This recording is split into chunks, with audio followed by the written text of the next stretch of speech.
Good evening. In compliance with Chapter 551, Open Meetings of the Texas Government Code, I call to order a regular voting meeting of the Board of Trustees of the Austin Independent School District for Thursday, September 25th, 2025 at 6:00 p.m. A quorum of the board is physically present at Austin ISD Central Office to conduct this meeting. This meeting is being broadcast on cable channel 22 through Spectrum S-Down Broadband and on channel 99 through AT&T Uverse. Closed captioning in English is available on these platforms for individuals who are deaf or hard of hearing. Welcome and thank you for joining us. We now move to public testimony for items on our consent agenda. Members of the public wishing to participate in the public testimony portion of our meeting called a dedicated Austin ISD phone line in advance of the meeting to sign up to speak in person or to audio record their remarks. Tonight we have 3 who signed up to speak in person and we have 4 who left a recorded message. We will now move to in-person testimony. In order to provide as many opportunities for input as possible within a limited time period at this meeting, each speaker will be allotted 1 minute. No substitutions or yielding of time to others is permitted. Callers who signed up to speak in person are welcome to come to the microphone when their name is called. As you come to the microphone, please press the button to turn it on. There is a device that will light up as you move through your 1 minute of allotted time. When the buzzer sounds, please make a final thought in 1 sentence. Again, we ask that whether you come to give a complaint or praise, that you reference any staff member by position or by abbreviated last name. We ask that all audience members, whether speaking or not, please show respect for others at all times. Our in-person speakers for tonight are Steve Swanson, Maria Alice Ruiz, and Shannon Kehoe.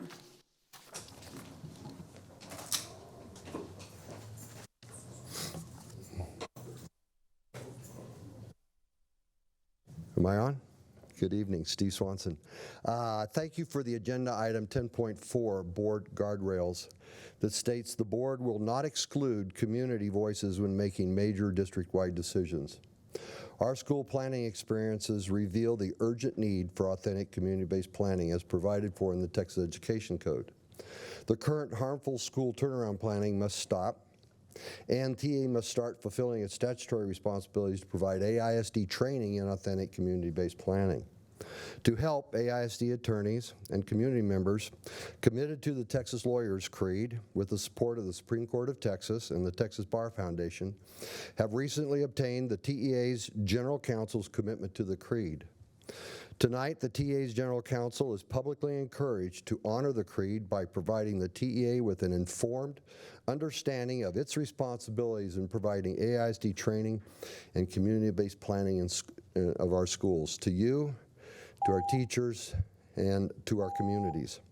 I welcome your questions and hope you review the handout. Thank you.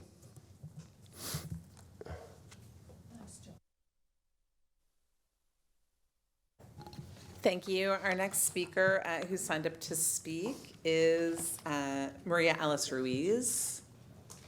Thank you.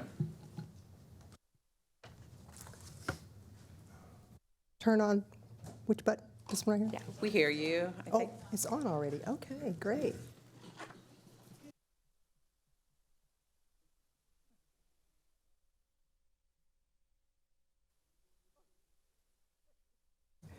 There it is.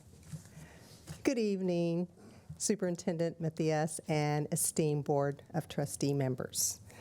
Thank you for the opportunity to speak tonight. I want to say thank you for my 40-year pen. I'm starting my 41st year, and I'm excited that I've had that opportunity to work for AISD Title I schools. I serve as the dyslexia interventionist at Sanchez Elementary School, and I obtained an additional certification to continue with services for our children at Sanchez Elementary School. I would like to address the AISD 2025 assessment results that's based on the state's, in my opinion, flawed accountability system. Which brings me to the turnaround plan, which he spoke about, inclusive of our student population. As you review our plan, our top plan, I ask or I urge you, each of you, to consider significant causal factors that we've been faced with. Oh my goodness. So I will provide you a list of those factors, and I want you to think about this question: what is best for our students? That we retain our certified teachers and continue providing services to our current conscious population, our student population, and that we get the support that you've outlined in some of these plans, just like they will in the future, but we should have had received in the past because of our causal factors. In closing, I want to thank you for the opportunity for allowing us to speak on behalf of our parents and children, families, community that are not able to be here because of extenuating circumstances. And do I have 3 seconds left? 3, yes, thank you. We appreciate you So being here. I'll provide you this information. Thank you. Okay, I I appreciate that. it. Thank you. Thank you so much. It's my 46th year, actually. Thank you. And I'm still standing. That's excellent. Thank you so much for that, for being here and being here. Last is Shannon Kehoe. Shannon with us? All right, we'll listen to our recorded calls next, and if Shannon comes before we move on with our meeting, we'll stop and listen to Shannon as well. So we will now play the recorded messages for public testimony. Please listen carefully. My name is Letitia Anderson, former trustee, calling to give public comment on agenda item 14.2. The district's own scorecard highlights 5 constraints: serving underserved students, engaging caregivers, addressing disparities for marginalized groups, protecting early learning, and ensuring access to social and emotional supports. On paper, these commitments sound powerful, but the picture they paint today is one of failure. Families are still left out of the decision-making. Historically marginalized groups continue to face inequities. Caregiver engagement is minimal, and communities are silenced instead of empowered. Early learning protections exist in writing but not in practice. Mental health supports are promised, yet many campuses remain under-resourced. This gap between what you say and what you do shows a lack of accountability. You cannot celebrate equity and inclusion on paper while ignoring the lived realities of students and families. The community deserves to see these words become action, not empty statements. Thank you. My name is Letitia Anderson, coming on agenda item 7.1. The 2025 STAR results revealed that many students have not regained pre-COVID performance levels, especially in math and English. While there is some progress in areas like 8th grade reading and science, too many grade levels continue to decline. The data shows a clear pattern of unfinished learning. We must also recognize the overuse of COVID as a reason for failure. District leaders continue to point to the pandemic years instead of addressing the structural gaps, inequities, and ineffective strategies that remain. Families and teachers have moved forward, but the district has not. Our students deserve solutions, not excuses. Leadership must take accountability, invest in proven interventions, and stop hiding behind the pandemic as the explanation for continued underperformance. Thank you. Hi, my name is Jessica, and I'm a parent at Sanchez Elementary, where many of our parents, staff, and students are disheartened about the ISD mandating a TAP that is following a harmful timeline. Constraint 5 on the updated scorecard indicates that the goal was moved to have 0 campuses with F ratings by 2029. With scores being withheld and new mandates being required, our timeline for implementing TAP should be reconsidered, given that we have 4 years to meet the scorecard goal. Communities need time to process, gather, discuss, and create solutions to these surprise mandates. Plans need to be made with our children in mind and not to the detriment of their emotional health. And we need to be able to do this while trusting that the district is going to hear and consider our thoughts. I understand that changes must be made for the improvement of our schools, so please let's make these changes responsibly, respectfully, and legally. We can start by giving our communities the time and the support they need. Thank you. Good evening. My name is Helen Miller. I want to raise a concern about the interlocal agreement between Austin Independent School District and Austin State Hospital. While this agreement is important, it leaves out a critical piece. Families in Austin Independent School District who have a child experiencing a mental health crisis who may need inpatient care are not guaranteed access to these services through this agreement. That gap places an unnecessary burden on parents who already face an urgent and difficult situations. We must ask why are our students and families not included when mental health crises are on the rise. I also want to know if Austin Independent School District still has an agreement with Travis County and how that agreement connects to providing immediate and comprehensive mental health support for our students. Our families deserve clear answers and access to real solutions, not barriers, when they need help the most. Thank you.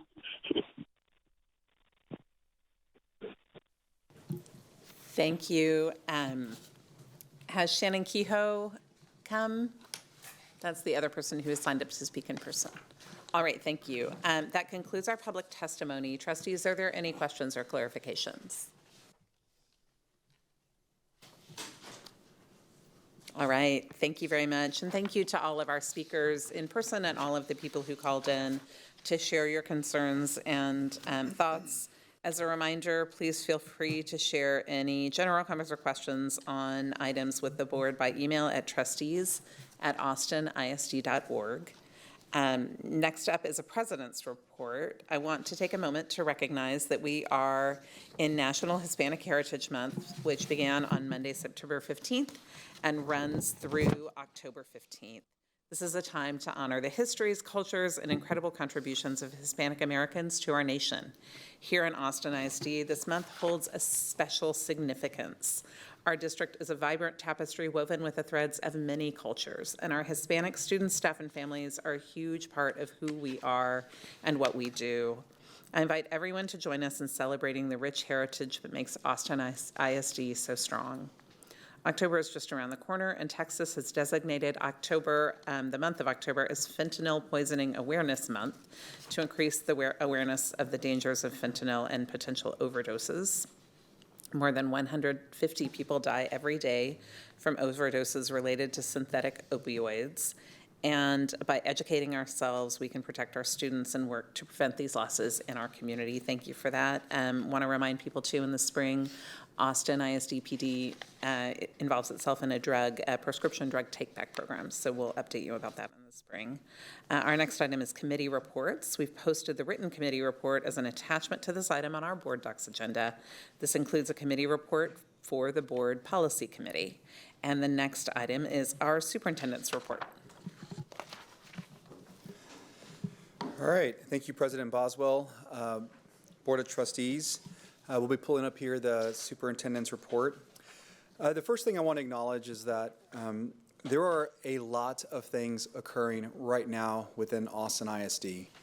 We often talk about them as a team. We certainly talk about them with our board and with our community, but I think it's important to just maybe kind of show visually just all the things that we are working through in an effort to have stronger neighborhood schools. Certainly, the work around the TAA order is still ongoing. The work around program alignment, ensuring that our boundaries are aligned to support students and keep communities together as they move through our system. The challenges that we have as we navigate the ever-shifting accountability system in the state of Texas, all while trying to ensure that we have resources to ensure we have high-quality education occurring in our campuses. And so it's important that we talk about this. I'm going to provide a couple updates where we are in these efforts, but it's important just to tell our community and our staff and our board that we're committed to the work. It is all occurring at the same time, and we appreciate everybody's grace and patience as we work through it. So the one thing I'd like to talk about next is the academic framework effort that is going to be underway. I think it's important that we define what an academic framework is. An academic framework creates the structures for quality and alignment of the district's educational plan, ensuring that high-quality learning experiences are available to all students. You know, a moment ago you heard me talk about neighborhood and the strength of our neighborhood schools. And we certainly recognize that we have strong neighborhood schools, but we do not necessarily have that strength everywhere in our district. And we all need to align to ensure that that occurs and every student has that access and support. And so as we move the work forward, there are a couple things that I want to point our community to and our board. And that's work around some of the deliverables that you'll see in November as we move towards some votes in late November and certainly as we move into the spring semester. First is the academic foundation. We'll be identifying and building out our guiding principles, guiding vision, baseline academic program. Dr. Maxwell will be supporting and leading much of that work alongside the team, myself, and others. We recognize this overall effort is many, many months, and certainly we have a lot of great documents that we can rely on, but ultimately speaking, there are some milestones that we need to be aligned on and ensure are communicated out before we take some of these next steps over the next couple months. The academic framework development process is a deliverable that will also be included in upcoming meetings. It'll lay out all the different milestones, the levels of effort, when we're going to engage with community. One of the things that we are committed to doing is making sure that we engage with community. We listen to those who may not have a voice in certain spaces to ensure it's a ground-up effort. That does take time, and we're committed to doing the work. I also like to provide an update regarding accountability and the work that we're doing to be responsive to our turnaround plans. The work has been significant over the last many weeks. As you can see here, the different campuses that have been identified by the state as needing to complete turnaround plans. The 3 UA, and UA stands for unacceptable, and then 2 UA are the two unacceptable counts. These are the schools that we have been working with to develop these turnaround plans. The next slide includes a timeline of where we are in the overall process. Much of this work had been building up as we closed out last school year and into the summer, but the definition around the timeline and submission of deliverables to TA became codified once we received notification from the agency. So you can see here on this timeline the different milestones. The one thing that I would like to bring to our trustees and to our community's attention is that there has been a slight change in when the submission of the TAPs is required. When we first were notified by the agency, it was on November 14th. We just found out about a day ago that it's now been moved to the 21st.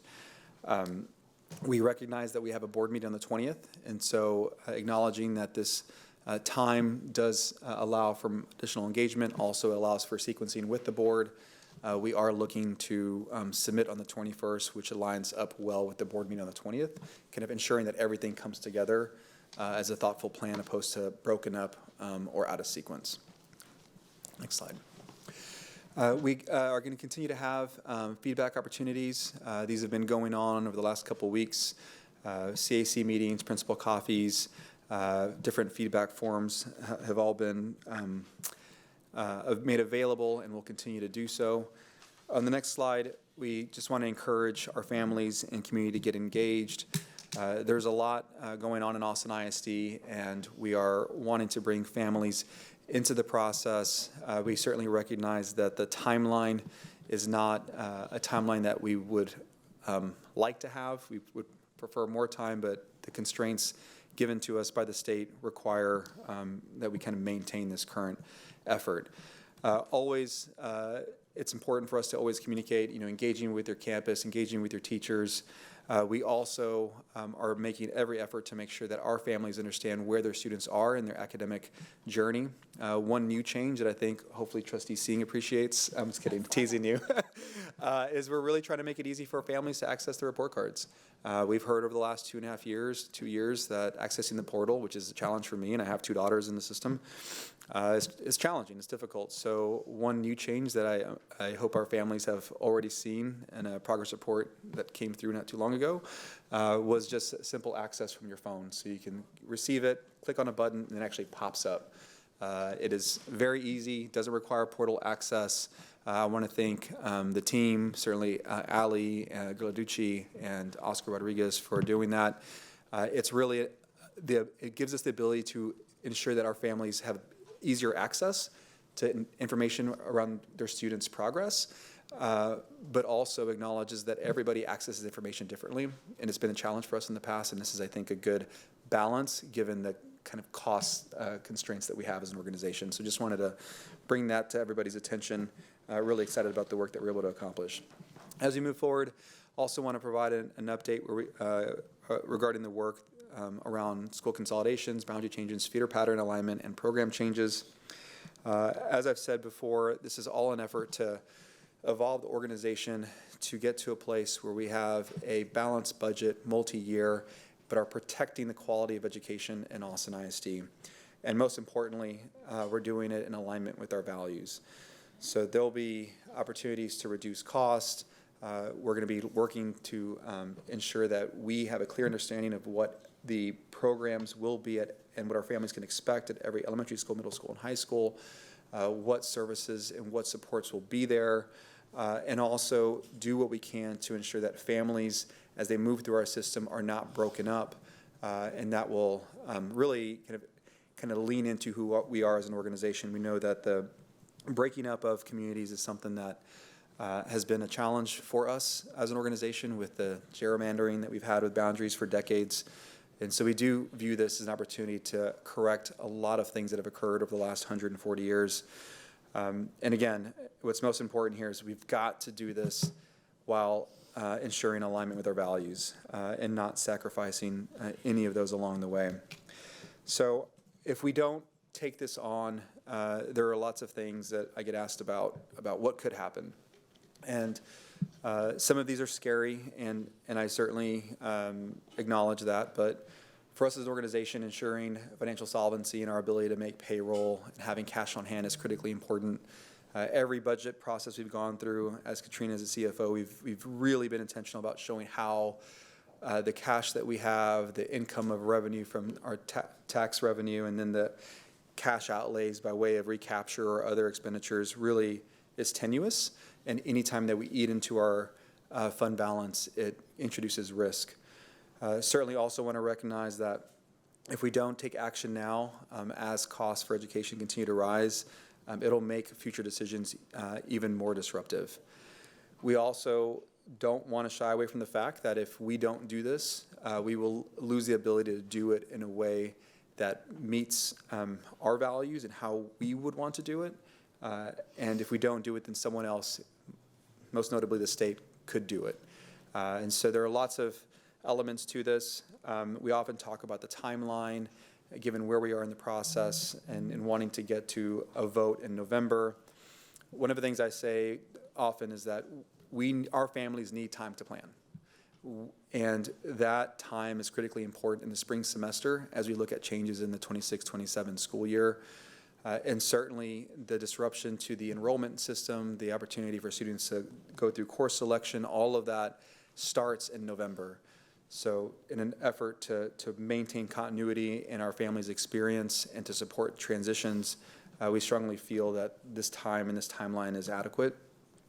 But certainly recognize that it does also feel very constrained, and there is a lot of pressure at the moment.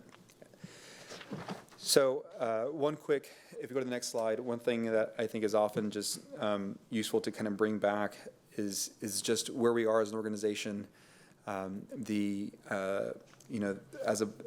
Certainly we're taking all the reductions we can in budget, but it's important to note what we're protecting. Over the last year, we as an organization in collaboration with the board have said we are going to protect planning time. We are going to protect and ensure that our focus on librarians, support of librarians is maintained. We are going to also ensure that we compensate staff to the best of our abilities. These things we have committed to, but in exchange for that, we have to make difficult decisions. And this graphic here is a little dated, but I think it's worth kind of bringing back, showing if we don't continue to make decisions, the disruption will only increase. As we move to the next slide, just wanted to kind of reinforce where we are in the roadmap. We introduced this in the spring. We are still continuing to hit our milestones as committed.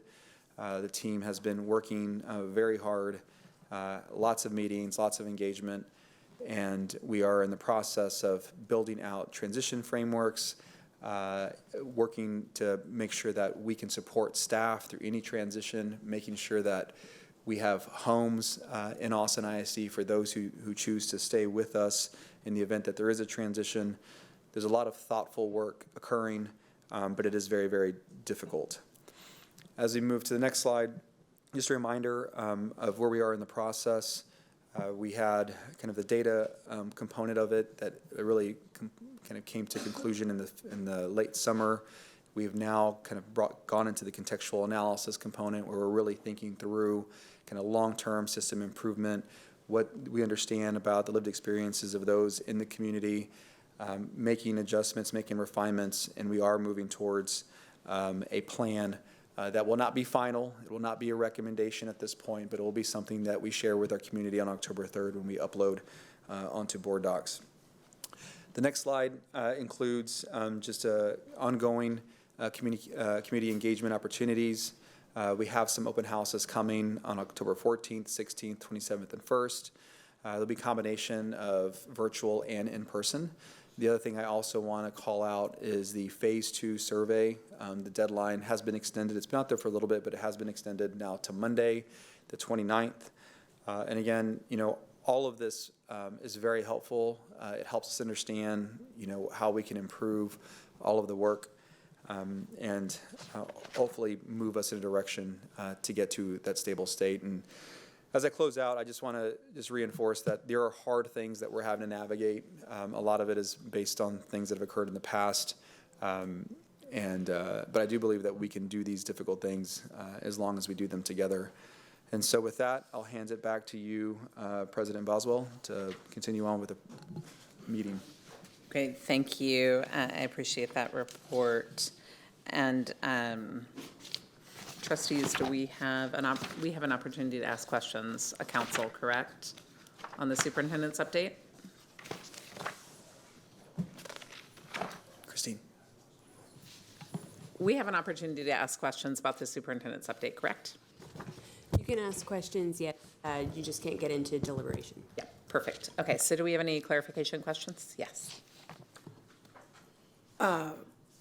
Christina, you said no deliberation, but I have a request. Can I make a request or ask a question or ask? You can ask a clarifying question, yes.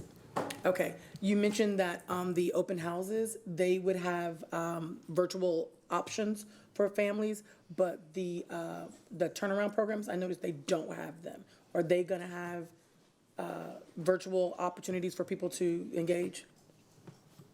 Do you want to come, Ali? I don't want to misspeak.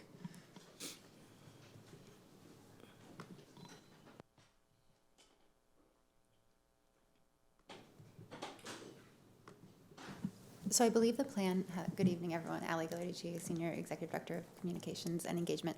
So the plan is for 3 of them to be virtual. We'll do one that's focused on north, roughly north of the river, one that's focused on south, and then we'll have 2 more that are kind of, we're calling them the mega meetings, where we're going to start talking about north for the first, for the turnarounds. But she asked if they were going to be, the consolidation would be virtual or in person, right? Not the consolidation, the TAPs. So the TAP meetings have just concluded. Yes, I know. I think I'll have to have a conversation with the superintendent. I know that everybody worked at their capacity, but I know that we still have a need for some continued communication around those turnaround plans. But as far as the consolidation, appreciate it. Thank you. And moving forward for the TAPs, there will be opportunities at the Campus Advisory Council meeting, principal coffees, staff meetings, and those things moving forth. So it's not just this one and done opportunity. But this week I had 2 schools at the same time, which didn't matter because I was teaching, but I could have logged in and engaged in some sort of way with each one of those, but there was no way I could get from Pecan Springs to Oak Springs to do anything. Right. It was the time constraint, like you said, of having to double up meetings. We literally had to have 2 every evening in order to get them all done this week. But again, we do recognize the importance of having in-person opportunities. And so we'll do those again through coffees. Most of our principals do offer a hybrid model for their coffees so that you can participate virtually and then they have a group in person as well. Okay, perfect. And yeah, so we are being responsive to, to the needs of the community while trying to work within our capacity of the team. Thank you. Thank you. Any additional clarifying questions? Trustee Singh. Thank you. I really appreciate all the work that you all are doing. So just thank you. It's a heavy lift. If you don't mind bringing up that slide that had the baseline academic program and the other things that were listed in the framework.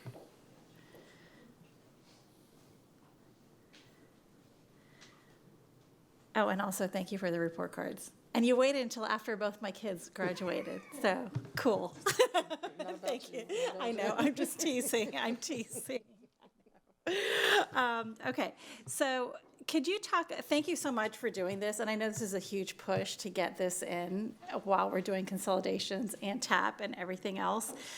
Could you talk a little bit more about what we might expect with the baseline academic program in particular as part of the November deliverables? Yeah, so I'll start, and then Dr. Max. Yeah, and real brief. It doesn't have to be like super deep, but. Do you want to? Yeah. So two things, right? So it is something that we've been wanting to do and have been committed to doing for quite a while. The challenge that we've had is that we recognize that community involvement is necessary to get to where we want to be as far as a built-out, very thoughtful, deliberate framework, strategic plan for AISD. Over the last year, because of what we've been going through, it's been difficult to introduce it, but we certainly recognize that there is a need to get certain things established before we go too far along to ensure alignment with the votes that will be coming in over the next month and a half. So what you're going to see, so the academic, there's two things, academic framework development process, again, it's about an 18-month process, perhaps a little bit shorter. There are 3 phases within it. They're still in draft form.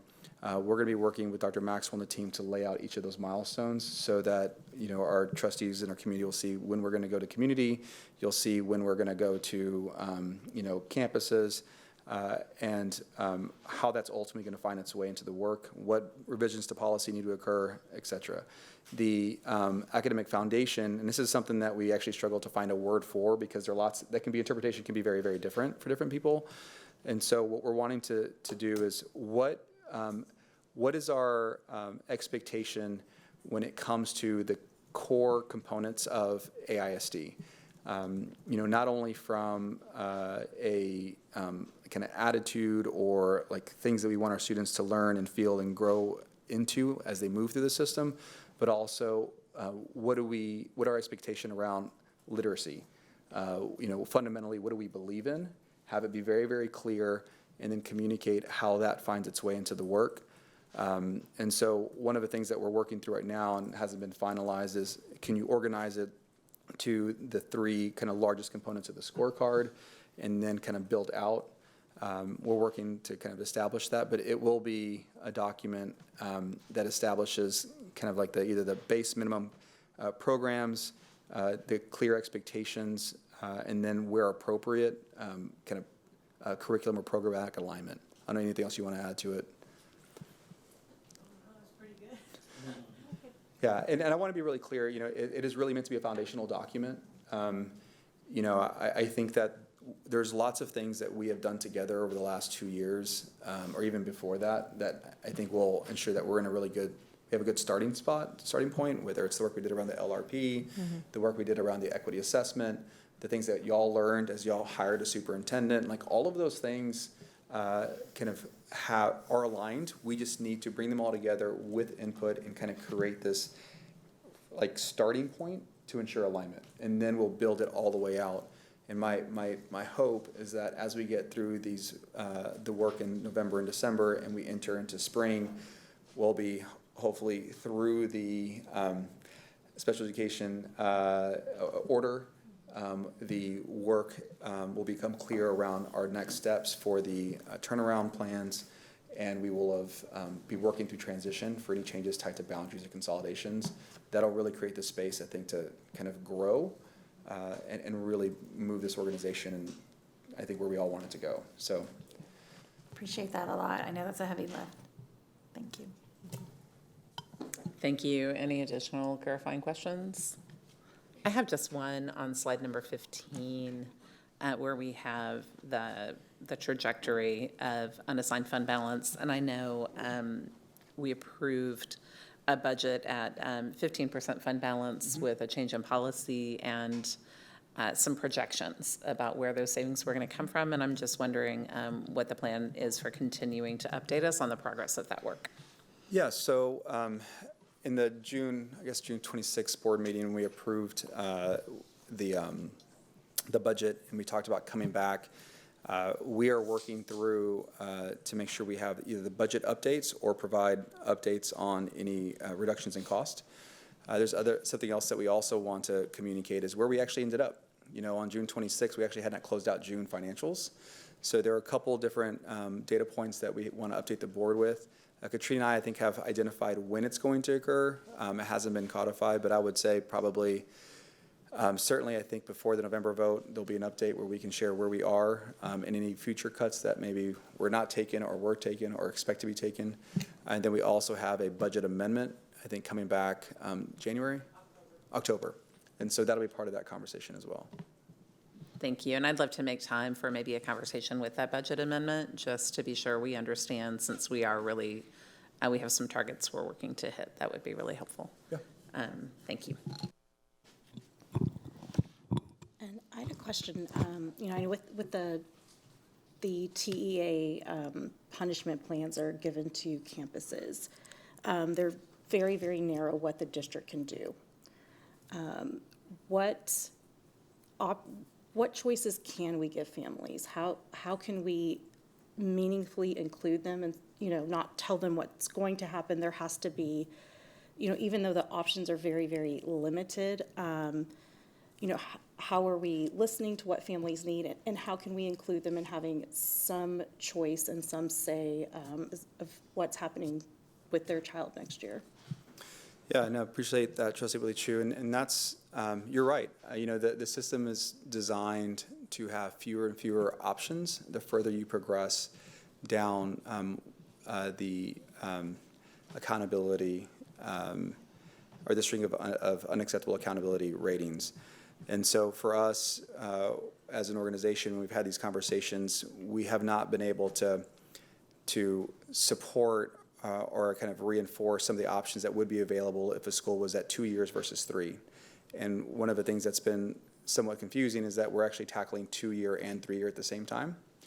And so as we move forward, what we're intending to do is to provide a framework for those that we know will be likely supported by the agency.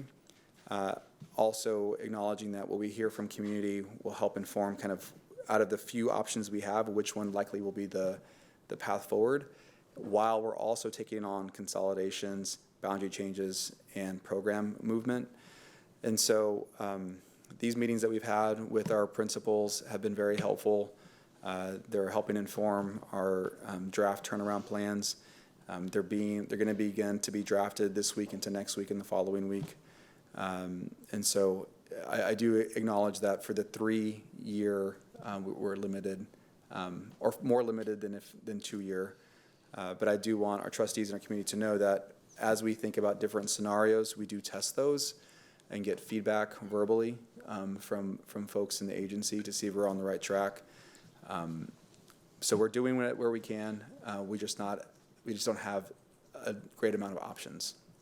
And so, I'm asking, beyond the TA required punishments, of what families can choose, how close will a campus be that if they have to move, or where their teachers will be moved, how they can stay together as a cohort. So those things outside of TEA. Yeah. I think families, I know, we want to be included. We want to have as much say as possible. So I guess my question is how can that happen? Yeah, that's really the transition planning process. And so once we have, and I think in most cases we're getting closer and closer to having a defined strategy, the work is going to be with our principals, our executive directors, and assistant superintendents to actually lay out the transition plans. Those will be project managed within central office, so that it's really clear what's the transportation plan, what's the staffing plan, program movement that may need to occur within a campus if it's going through a TAP or otherwise. So all of that will be detailed out as we present and get feedback. We want to hear that from our families. So that'll be part of the process. Some of it will be done now. I would say that the details and some of the minor elements that are going to have to come out as part of the process. What we're hoping to accomplish are the larger elements up into the vote, and then as we get past the vote, we work out all the details and then into transition in the spring. We're doing a lot. We're getting, I think, everything aligned, but there are just some things that we're not going to be able to know until we get the principals and the community all together to build out our plans, which are different than what we submit to TEA. In every case, what we submit, what we work off is much more detailed, I would say more thoughtful of community input, but not necessarily what's required.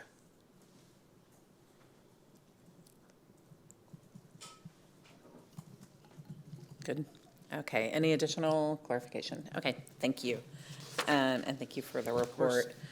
Next, we're moving into an agenda preview for an October 9th voting item. That's a voting item that's going to happen at our October 9th information session. We're adding a voting item because we have a deadline to meet by October 14th. The board will be voting on a resolution to nominate candidates to serve on the Travis Central Appraisal District Board of Directors for a 4-year term beginning on January 1st, 2026. And our nomination by resolution is due to TCAD by October 14th. We are accepting applications through September 30th, 2025. And I believe, as last time, the officers will meet and together and come up with a recommendation for the board. And there's a new system for doing that, where points and opportunities to nominate are allocated based on a system of points based on the tax base of each group. Are there any questions on this item? All right, thank you. I really hope that people in our community will serve. And to clarify, Josh isn't here, maybe our attorneys can help. Oh, yes.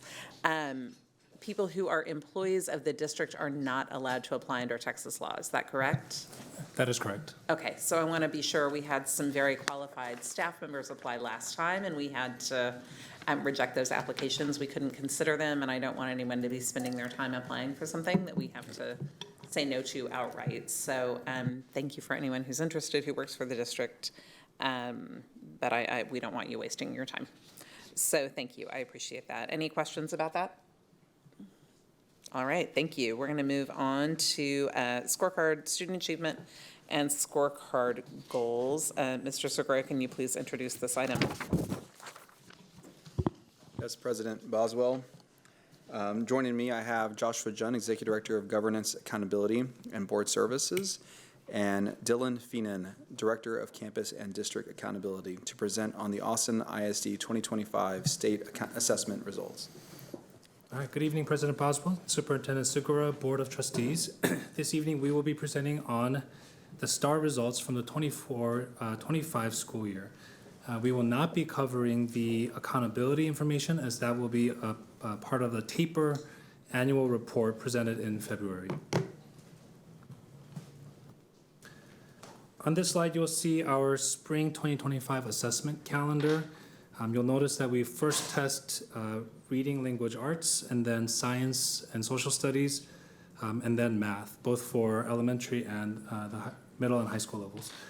For STAR 3 through 8, reading, language, arts, and math are administered for all the grades from grades 3 through 8, while science is administered for students in grades 5 and 8 only, and social studies is administered for 8th grade only. And STAR Spanish is available for students in grades 3 through 5. This slide shows us the recent STAR administration history.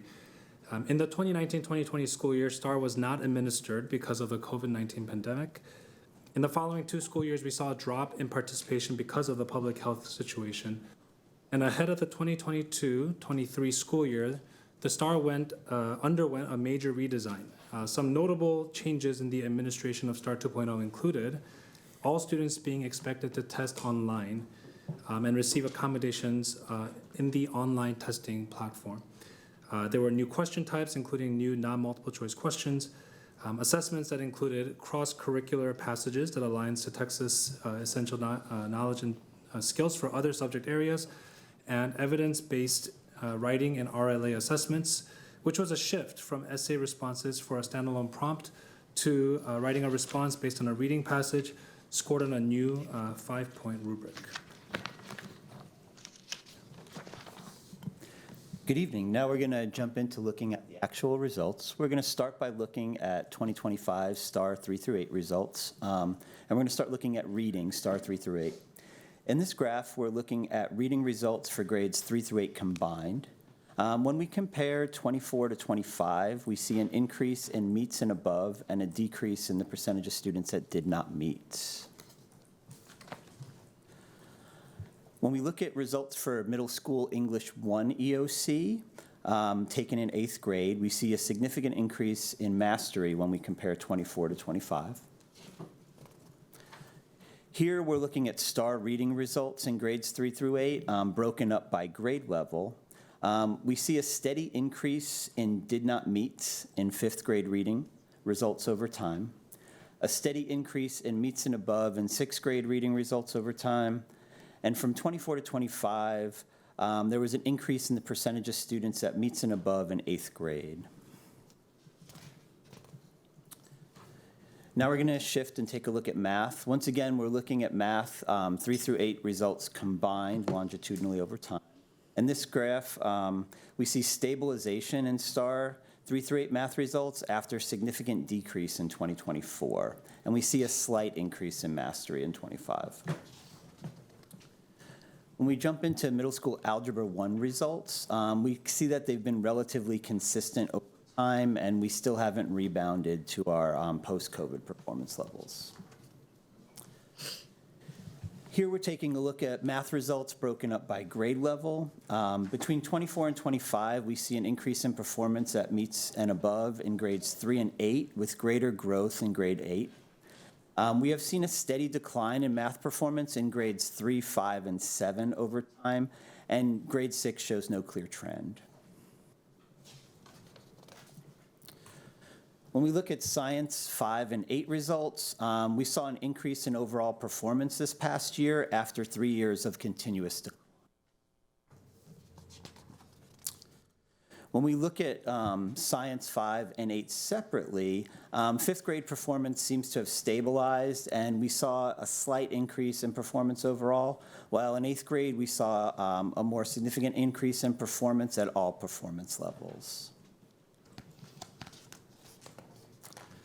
When we look at Social Studies STAR 8, we see a slight increase in masters, no significant change in performance since 2022 though, overall. Now we'll take a shift and start looking at STAR EOC results. Now we're looking at STAR ELA EOC results. Between 24 and 25, we saw no significant change in English 1 results, and we've seen a steady decrease in English 2 results since 2022.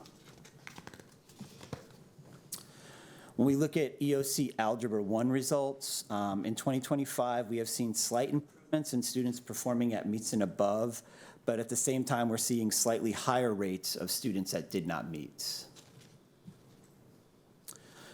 When we take a look at our STAR EOC biology results, we've seen slight improvements in students performing at meets and above, but once again, we see slightly higher rates of students that did not meet. In STAR EOC history results, while these have fluctuated over time, we do not see any large shifts in overall performance levels. And once again, the percentage of students performing at meets and above has not returned to its pre-COVID levels.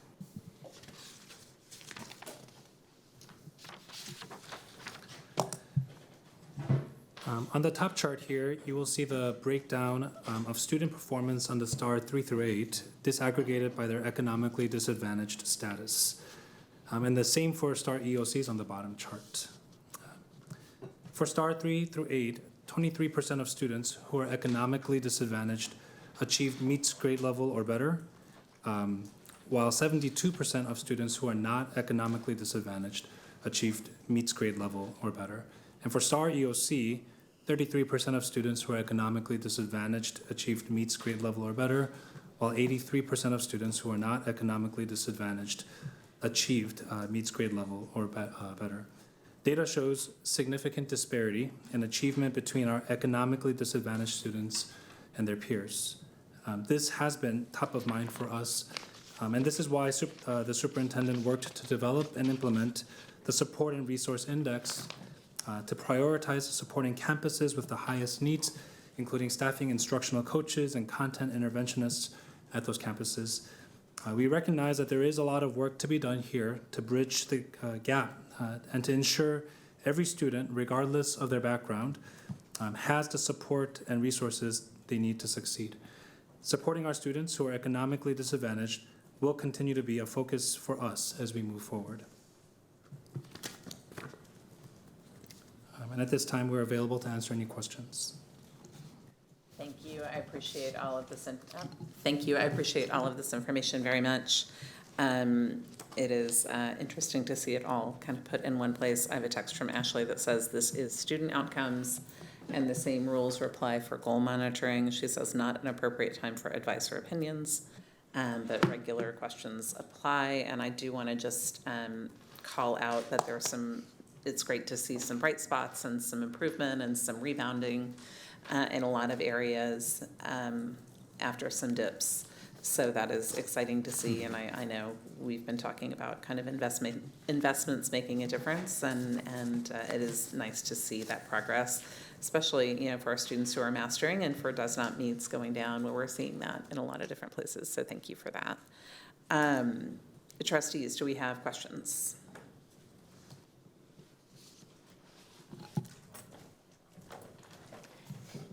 Thank you so much for this presentation, super helpful.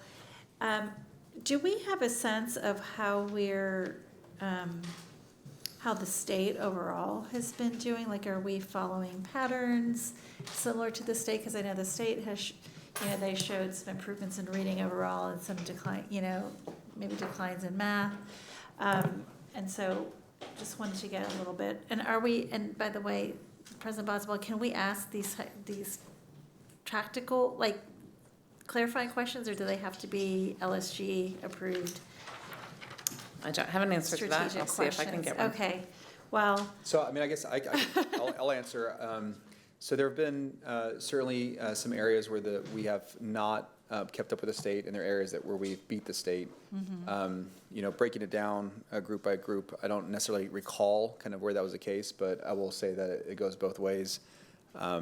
And so I can provide another supplemental report, or I don't know, Dylan, if you want to speak to a couple of the things that you've observed, that would be fine. I suspect that's an okay question to respond to. Okay. Apparently it was. Okay. Okay. Yeah, we're underperforming the state when it comes to our students with the label of economically disadvantaged.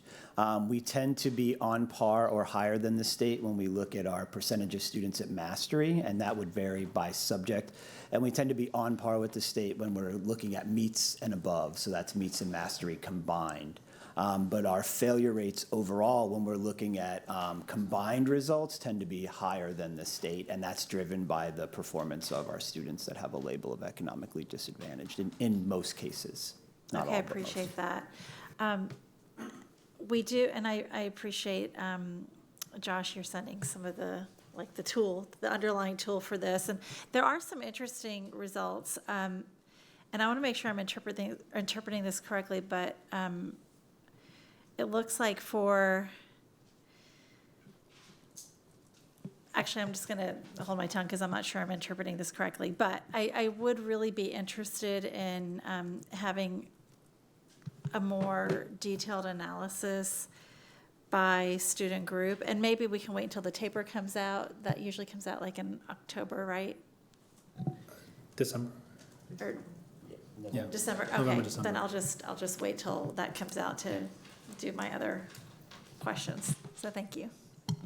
Thank you. Additional questions? Trustee Quintana. Thank you. Given what we know about these scores now and the disparities in between certain student groups, how are we going to speed up the process? I know we've had a lot of conversations about instructional coaches and content interventionists, but aside from that, do we have anything else? Yeah, so I would say that making sure that this organization supports historically underserved student groups, one of the largest of which is students that are identified as economically disadvantaged, is like my core purpose for being in this role. What I would say is, given the number of students that we have, roughly I think 56%, depending 55%, depending on kind of what we get, but it's really where we're about 45, 55. There's been a lot that's been going and put in place.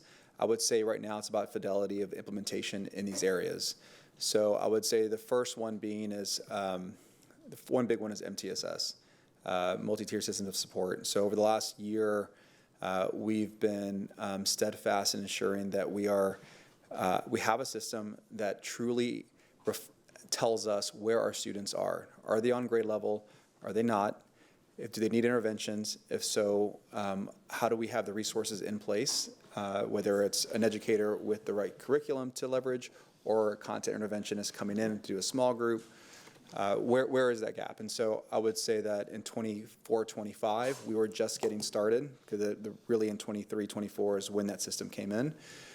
It took root, I think, most notably in the early grades, and now we're expanding it into secondary quite significantly.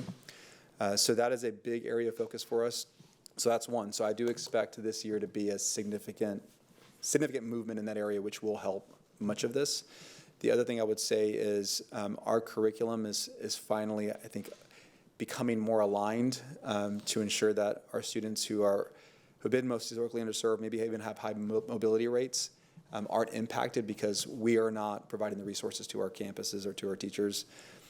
So that's big number two. I think the SRI, this Support Resource Index, is something that we produced in 23-24. Yes, last year we introduced it. It was brought into the system, and just to provide an overview of what this is, every single school has an SRI index rating, and we organize it by band. If you're in band 1, you are a school that has a high number of students who have historically been underserved. And what that means is that the resources we deploy, how we level, how we hire, how we allocate additional funds are all prioritized in that way. And we've seen that actually be reflected in just how we've hired. Like the way that we started this year, I was talking to principals just today and yesterday. They were able to hire and staff, weeks, if not months before they had previously. So all of these things are contributing. I would say right now the focus is making sure we have the resources to continue and actually reinforce things that are not being done with fidelity, which is why the just-in-time professional development is a big area of focus. It's why we need to find resources, honestly, to continue the work. So I would say those are the three big things that I would say were introduced in 24, 25, but really with what we're doing now, the fidelity component is really what you're going to see move the needle. And I expect that to be the case. I mean, in 2023, we had 30 Fs. In 2024, we had 29. In 2025, we have 23. And I will expect that to continue to come down. And what we're keeping a really close eye on are those schools who've been historically underserved to make sure they get what they need to be successful. So those are the things I would say. Thank you. Additional questions? Trustee Hunter. Sorry. If we can go to slide 13.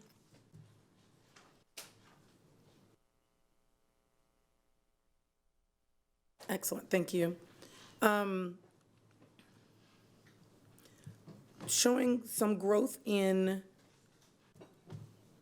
the masters, how will the district ensure measurable improvement in 8th grade social studies performance since there has been no significant improvement in meets from 2022 to 2025?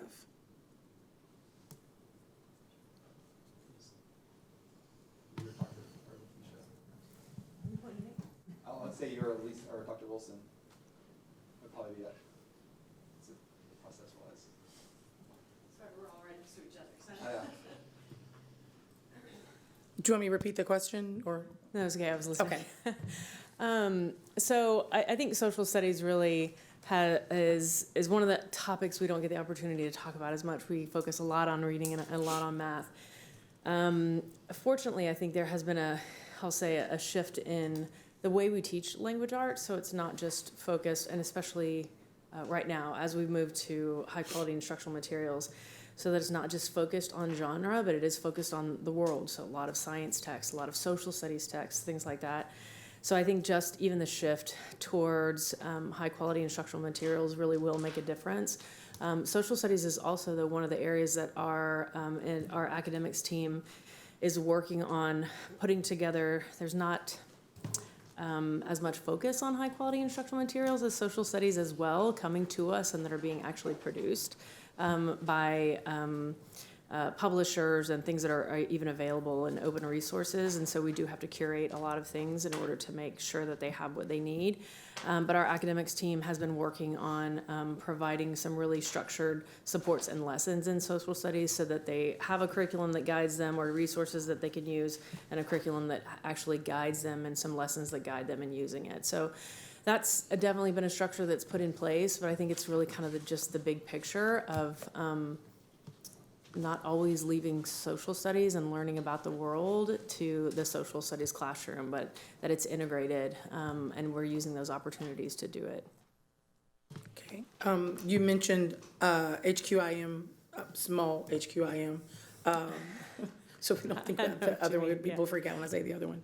But small HQIM. And the question I have here is, we talked about that we don't have them, that we're having to curate it. So that's kind of like what is. And so my question is, how are we going to address this gap? Right, so what we're doing now is we have curated a lot of those materials, and in putting them together have also structured lessons for teachers to be able to use that offer more structure rather than them having to pull it all together and look at resources and things like that to try to, pull it together themselves.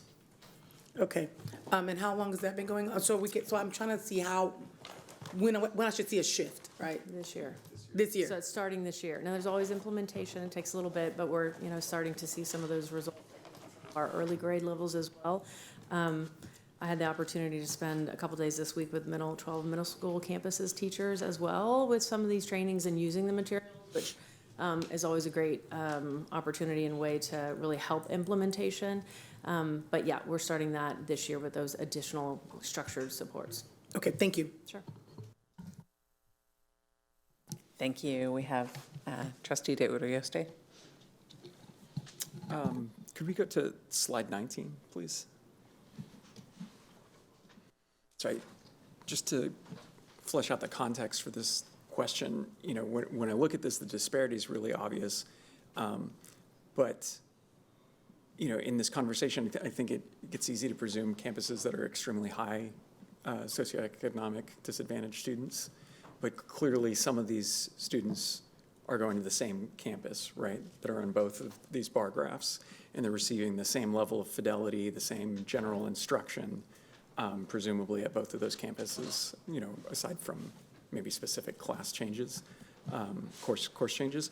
So I'm curious, what more are we looking at besides just the instructional materials and the fidelity for performance variance between these students? Are we looking at like campuses, why those populations might be performing so differently besides just the implementation of the instruction? I'm sure. I taught at a Title I school, and we had a magnet program. That's a difference between some of the instruction that the students are coming. But I'm curious how many of these students are kind of in the same classroom, getting the same experience, and still performing differently. How do we address that type of issue? Good evening. You're asking, aside from just the high quality instructional materials and curriculum documents, what other variances impact achievement? What more we can look at, or because presumably some of these students in the 44.4 that are mastering are in the same classroom as students that are not meeting standards, so they're receiving the exact same instruction. Obviously not all of them, but some of them are. And so what, besides the elements that we've discussed, are we looking at to help bridge that gap? Yes, I think one of the things we're paying really close attention to this school year is this idea of scaffolding. At times, what we're noticing in classrooms is that if we see that a student or a number of students may be behind when it comes to reading level or grade level, we may spend the entire class period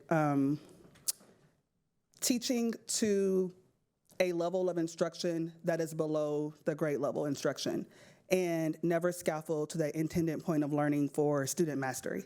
And so what we are doing now is being very intentional on our walks and being very intentional in our planning and PD, like Dr. Maxwell mentioned on Monday and Tuesday, to acknowledge that, yes, there are some prerequisite skills and some knowledge gaps that we may need to address, but we don't spend the entire block teaching to that. We see the finish line, and then we backwards design, plan, and teach the intended learning of mastery. So yes, scaffold, yes, small group instruction, interventions, differentiated with lessons and instructional strategies, but also not reducing the level of rigor in order for students to be successful. Because if we continually teach below grade level, students will never be able to access grade level content and show mastery in those areas. And so is the thought with that approach with scaffolding that would carry over to when they're actually taking the STAR test? Like those are elements that are going to be able to carry over in the testing environment? Yes, absolutely. Okay, thank you. Thank you. Additional questions? Trustee Willie-Chu. Yes, so I noticed on slide 7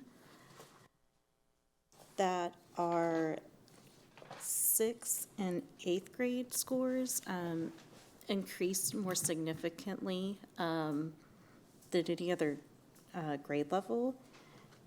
And I wanted to know why we saw such growth in those reading grade levels.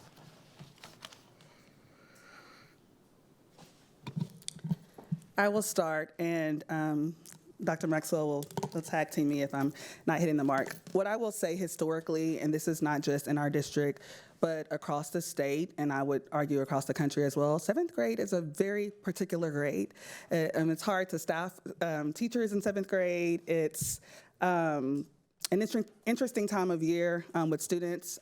So we are paying close attention to 7th grade. We've noticed that 7th grade normally has the lower scores when it comes to math achievement, and we normally see dips or that they are just maintaining and not increasing at that level. And so in our PLCs, in our PDs, and even in our planning with principals, like we have our eye on 7th grade to ensure that we see that intended level of mastery. Also, what we are noticing historically as well is that when students are placed in advanced placement classes, let's say 8th grade algebra or other tracks, they tend to take the STAR for that grade level, and so it may not be as much representation at the 7th grade level because there are students that are seated in 7th grade seats that are taking, let's say, 8th grade STAR algebra, taking EOC for higher tested areas in the advanced placement track and pathways.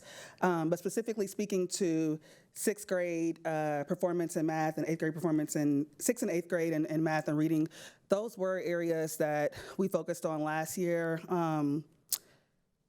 As far as the instructional content for systems, but it wasn't necessarily parsed out for 7th grade. So I couldn't tell you specifically why not 7th grade, but from a historical standpoint, that is not a surprise to me. Thank you so much. Thank you. Additional questions? All right, I have just a couple. On slide 6, middle school English 1, I think anytime I see fluctuations like I'm seeing in this slide, that really makes me curious about what's really going on and makes me wonder how reliable we think that the information that this is giving us is. And I would love to understand what your thoughts are about why we saw, that real strength in 2023, that big fall off in 2024, with 0 does not meet in 2023, and then a big fall off in 2024, and obviously big growth again in 2025, not to where we were in 2023, but would really love to understand what we're seeing and why we think that's the pattern we're seeing. I can get us or started. lack of pattern. This is a very small sample size. We don't have many middle schools that have English 1. And so you will see those kinds of fluctuations, even with 1 or 2 students. Yeah, this represents the results of one campus that does EOC English 1 in middle school. Like, so for 23, there was that represents 7 tests. In 24, it's 17 tests, and in 25, 6 tests. So thank you. Whenever you have that a number of tests, just 2 or 3 changes is going to cause a large change in terms of percentages. Thank you. I appreciate that. And then I'd love to look at slides 11 and 12. Where I think looking at the STAR for 5th grade and 8th grade together for science, as you point out, we saw, the beginning of an increase after it had decreased over the years and back, a tiny bit higher than we were in 2023 when the new test came into play. And then I think when you look at slide 12, you really see most of that growth was with our 8th graders. And would really love to understand kind of what you think we're seeing, especially in that 5th grade science, and especially in a community where, as we're looking ahead for kids taking career and technical education, we know high quality certifications. There's, science as a big field in our community. Kind of what we're seeing and what we're doing to address that lower performance in science, especially in 5th grade. Thank you, Dr. Maxwell. Sure. Yeah, so 5th grade, of course, being the first year that science is tested, and I appreciate you explaining, the differences in the assessment over the last few years. There have been significant changes in the assessment and in the standards, in the way that we teach the science standards. So in 5th grade, really what we started to do last year was it was actually first year of a new adopted resource for science instruction, and so we, Hill, wrote curriculum guiding documents that really, again, supported teachers in the usage of those materials. And then we also have a team that works for creating all of our science kits for classrooms, and so they put together tens of thousands of science kits. I just want to plug that team right now. They are incredibly hardworking. They do an amazing job putting hands-on learning experiences together for students in the classroom. And we shipped those out very regularly last year, brought them back to our center, repackaged things, shipped the next ones out to go along with the units that went with our science adoption. I will say we do that in-house as a district because it is a fraction of the cost as what it would be to actually order all those materials from the publisher. And so it's just a service, saving service that we provide, but also just wanted to make sure that even though they're very expensive, we could find a way to do it and get those learning experiences out to campuses. So that's a big support that should always go with science. Also, we paid a lot of attention to whether or not science is being taught consistently and vertically through the classrooms. It's super easy to focus on literacy and math in the early grade levels, not as much on science and social studies, and it's really critical to give them, these science kits are K-5, so it's really critical to give them those experiences as well, and then have increased some professional learning around science as well. It was an area of focus when we pulled administrators this summer at the Leadership Institute, and they actually got the hands-on experiences that are in the classroom, so they enjoyed that. They had a lot of fun with it. And then teachers got to do the same at the beginning of the year. So we didn't just train on math, we trained on STEM. So they had opportunities and hours to really dig into the resources, get lessons prepared, and also take a good look at what was coming up in the year. So again, not a thing that we get to talk about as much, but we're doing a lot of the same work to improve that in 5th grade. Thank you, I appreciate that. Any further questions? All right, thank you all for this presentation. Thank you for the report.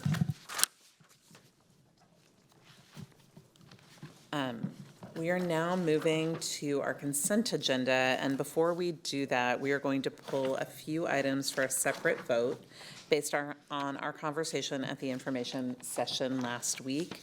These are deliverables that we owe under our agreed order to bring everything into compliance so we can fully check off some things on our self-monitoring, our self-evaluation. It's item 10.3, approval of updates to the district scorecard and targets. 10.4, approval of updates to the board monitoring calendar. 10.5, approval of amendments to the board guardrails. 10.6, approval of amendments to the board handbook. And in addition, the administration has pulled agenda item 14.1, GF local, public complaints for further legal review, and 16.2, termination of non-chapter 21 contract employee during the contract term with the initials SH. Trustees, any other consent items to pull for a separate vote? Vice President Whitley Chu, do I have a motion to approve the consent agenda?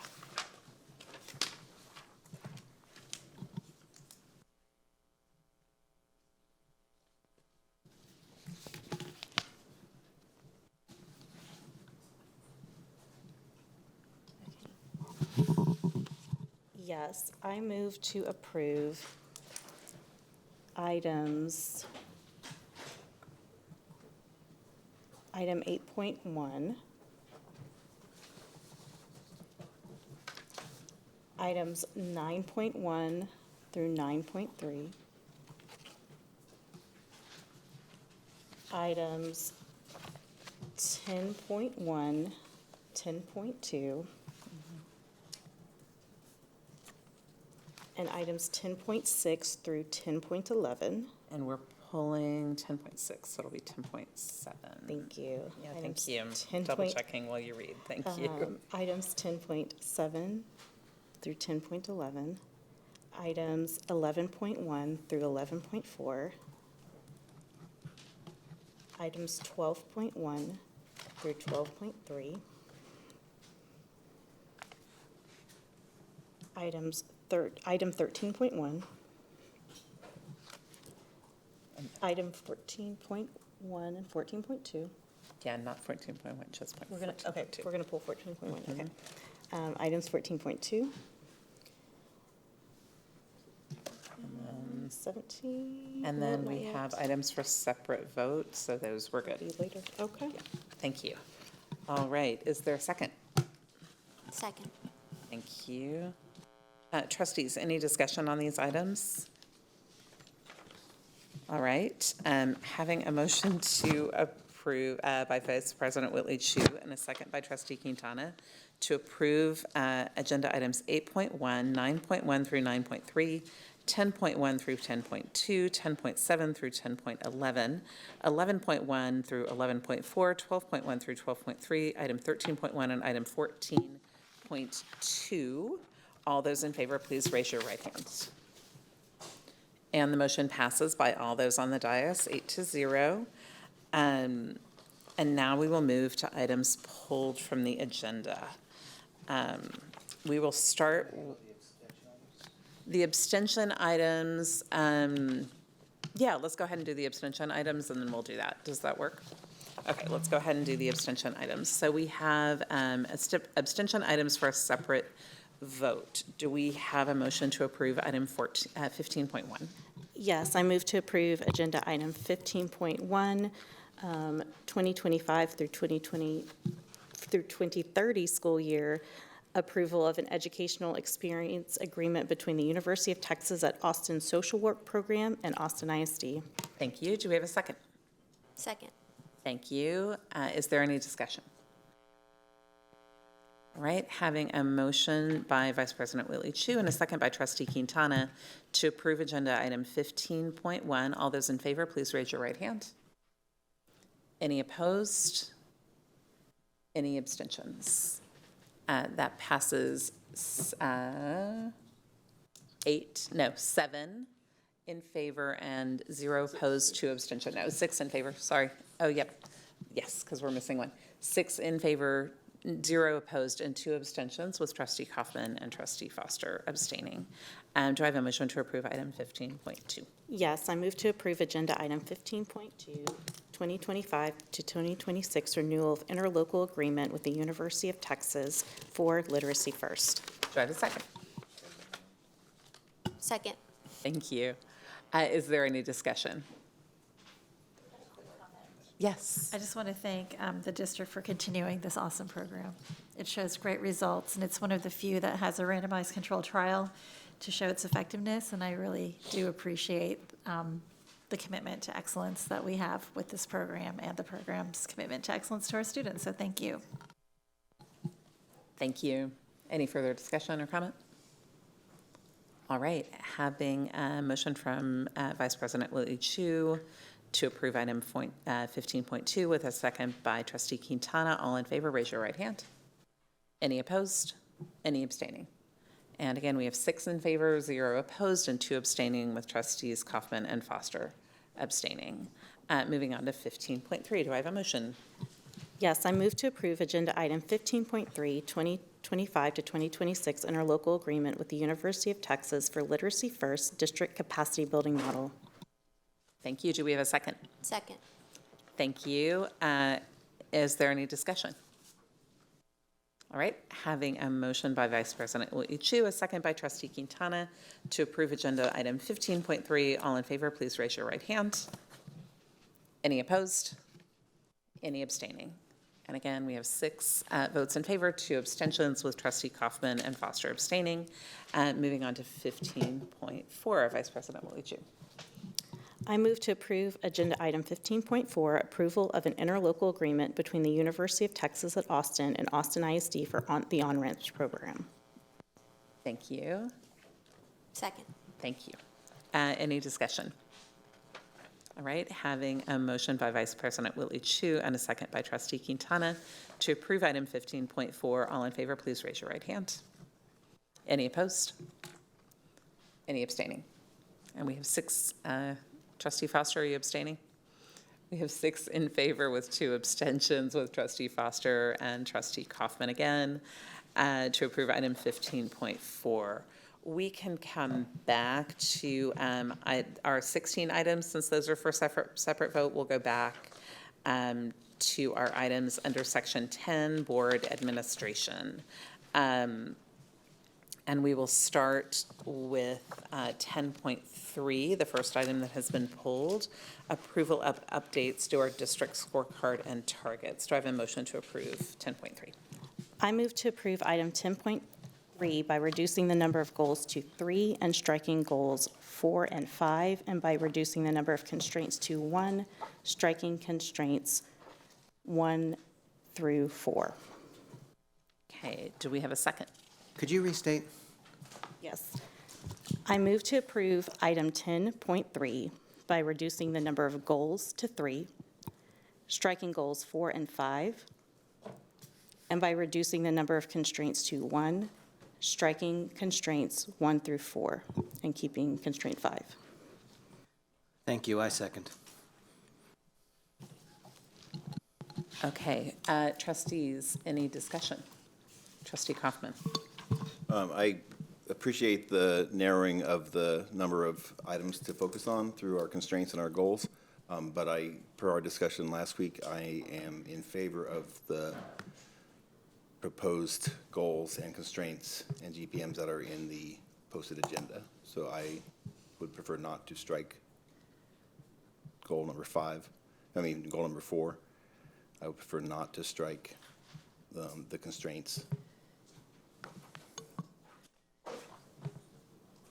President Boswell, could we ask folks to actually say what that constraint or goal relates to as they're saying it? So we're not talking just in numbers, certainly. So I will say go ahead. I say it in the context of what I would like to keep in it? Okay. So I would like to maintain goal number 4 related to middle school algebra because of the importance of our students continuing into I'd like to have that discussion at least. I understand there's pros and cons to keeping that. More importantly, on the constraints, I like the revised constraints that include constraint 1 on underserved students, specifically around special education evaluations and exclusionary discipline. The proposal here has taken out one of the constraint progress measures that was previously in there, so it's reduced already to 2 under constraint number 1. Constraint number 2, I prefer keeping in there, which is under care. Okay, you know what? I strike my comment. I would just like to, there are certain constraints I would like to keep in here. I'm going to rephrase my comments and state them after other people have a chance to talk. Thank you. Additional comments? Can you go back to that question, though, about restating what they are all about? I didn't think the request was to go ahead and say what are all these that we're talking about keeping and. Oh, sure. And I didn't do that. Yeah. So the motion is to keep our 3 required goals under Lone Star Governance. Goal 1 is 3rd grade literacy. Goal 2 is 3rd grade numeracy. And goal 3 is college, career, military readiness. To strike goal 4, which is middle school algebra. To strike goal 5, which we already do not have, that was our seal of biliteracy, and we at our that is not on what's been put into board docs today. We had discussed already last week losing that one. And then on the superintendent constraints, the motion is to get rid of constraint 1 for underserved students, which is measured by special education evaluations, and whether we have outstanding pending special education evaluations that exceed required timelines, and also about exclusionary discipline across different demographic groups. Constraint number 2, to strike our caregiver engagement. That is developing a plan within the campus improvement plan based on dual capacity framework. Strike constraint constraint 3 for dual language, about a walkthrough and the language of instruction. Strike constraint 4 about early learning and developmentally inappropriate practices, and then keep constraint 5, which is accountability, about unacceptable ratings of 3 or more based on the current A through F accountability system. To keep number 5 and strike the rest of the constraints. And I'd like to, just as we're having this discussion, clarify that there was some confusion about the constraints and how they are counted under the Lone Star governance time that we are working with, and the 50% that our agreed order requires. And goals count as student outcomes time, constraints count as adult focus time. And so we cannot talk directly about that A through F accountability system and F ratings. That is considered adult focus time. To talk about that, and that was, we wanted to put it, the reason we had talked about putting it as a constraint was to have a regular cadence of monitoring, but that time does count, not a student outcomes focused time under the Lone Star governance system. So does that clarify where we are and what the motion is?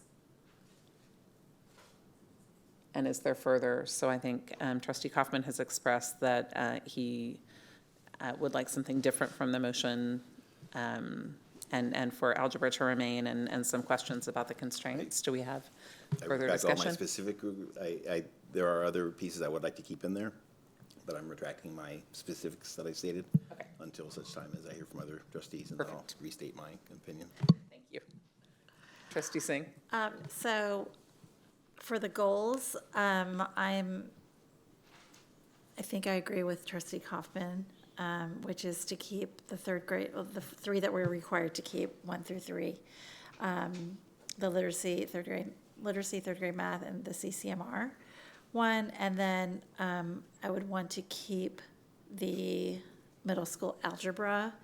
And the reason for that is I know we're doing that work anyway, and it is critical. And if you look at our STAR data, it's actually, even though we're making some gains there, middle school math is actually where it seems like we're performing the worst. And so I want to just be able to track that really closely. And moreover, it does count as student outcomes minutes, is my understanding, if it's a goal. And I think that anytime, we spend talking about things that, whatever TEA will allow us to talk about here. I think we should maximize that. Although at the same time, goal 3, the goal around the seal of biliteracy, goal 5, as I described last week in the board meeting, I would be okay letting that one drop off in exchange for keeping the constraint related to dual language implementation. And I did want to add one more thing I thought of related to the dual language implementation. Our board policy, I believe, actually requires us to have a board briefing on how we're doing with the dual language implementation every year. So either way, we're going to get that briefing. My opinion is might as well keep it as a constraint. And then I also wanted to keep the constraint around the new one, the accountability one. So thank you, President Boswell, for working with Ashley on getting that one in there. So yeah, I want to keep the new constraint 5, constraint 3, which is around dual language, and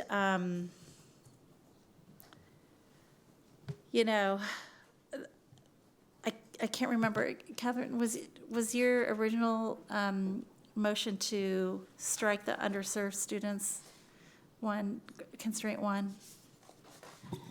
My motion was to keep one constraint.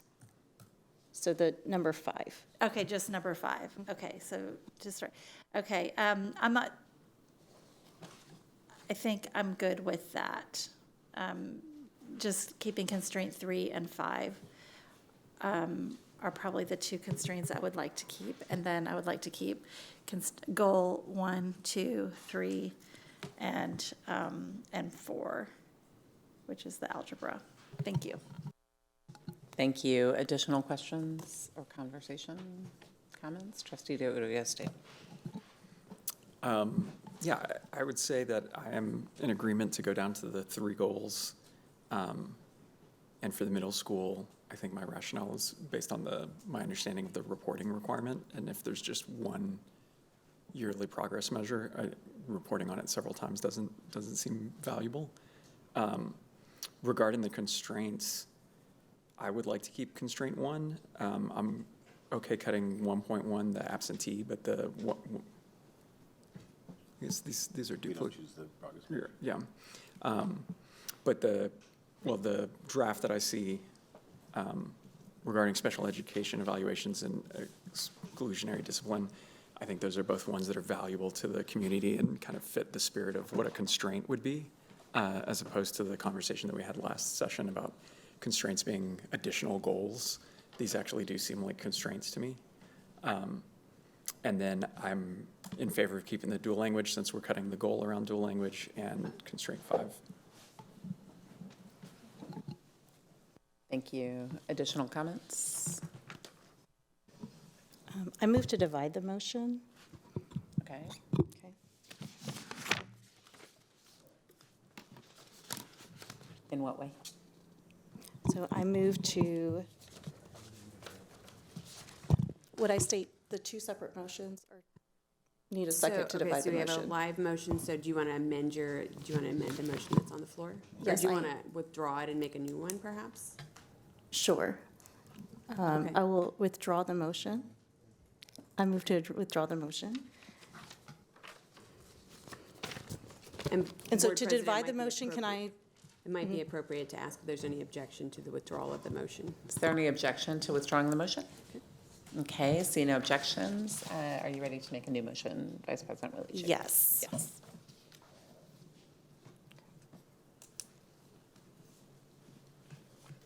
I'm almost ready. Okay.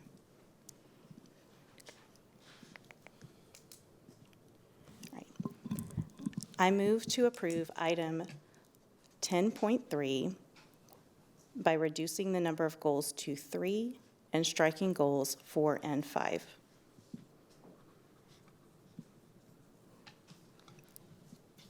Okay, and then we'll come back to the constraint section. Yes, we're just approving the beginning of that. can do Okay. that. Is there a second? Second. Thank you, Trustee Hunter. Okay, is there any further discussion on the motion to approve, we're just talking about the goals now, approve the 3 that are required. Goal 1, third grade literacy, Goal 2, third grade numeracy, and Goal 3, college, career, and military readiness, and to approve, remove Goal 4. Trustee Kaufman. I would just like to ask our superintendent again what the administration opinion is around the value of Goal 4 on middle school algebra in advancing our goals as a district.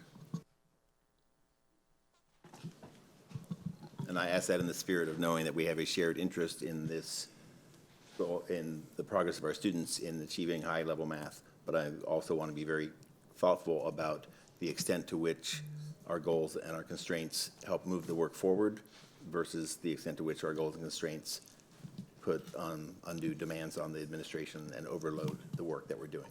So I just wanted to go back to the conversation we had last week and get your administration opinion on whether Goal 4 is something that would meaningfully move the work forward, in your opinion.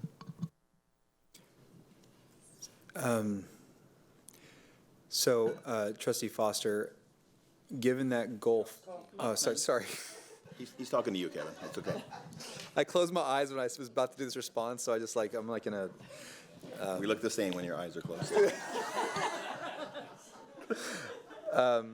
So my response would be that what Trustee Diodiosta said regarding having one goal progress measure tied to one goal does create kind of challenges with how we report. Given the work that we've seen over the last year in our focus on middle school math, algebra most notably, and the law, I'm very confident that the work is not going to slow down. We are hyper-focused on being successful in making sure that our students achieve academically in middle school math. But what I shared last time is very true in that every time I present or we present to the trustees, requiring the fact that we have to, we have to report multiple times a year, and that it's one goal progress measure, it does feel performative. We're not going to present something that isn't useful to our trustees, and so that does require, effort. It just does. Okay. And so, so my opinion on Goal 4 is that because it is already addressed in some way by the state law that requires us to have more students enrolled in advanced mathematics, which sets kids on the pathway towards Algebra 1. Since Algebra 1 success rates are already part of the accountability system on the EOC, and which is tied to the successful performance in class, I feel like this one can be addressed through other measures. And then going back to my concern around the limitation of our goal setting, a goal of increasing from 8% of our economically disadvantaged students succeeding in Algebra 1 in 8th grade in June 2024, and 5 years later to increase that to 14%, that doesn't move the needle, right? That's fewer than, that's probably fewer than 50 kids. So in 5 years, this goal is compelling us to increase the number of economically disadvantaged students who are in and successful in Algebra 1 by roughly 50 or something kids by my back of the envelope math. So I don't think it's worth keeping this goal in there for that reason.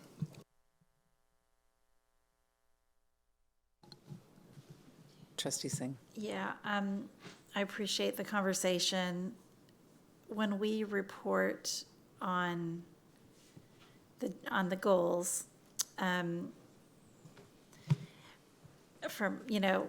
we talk about not just the data of like how many students are enrolled. We're looking at outlier schools. We're looking at, other factors that are part of, this is an opportunity for us to talk about the basic academic program that would be at every school. And if the, administration is,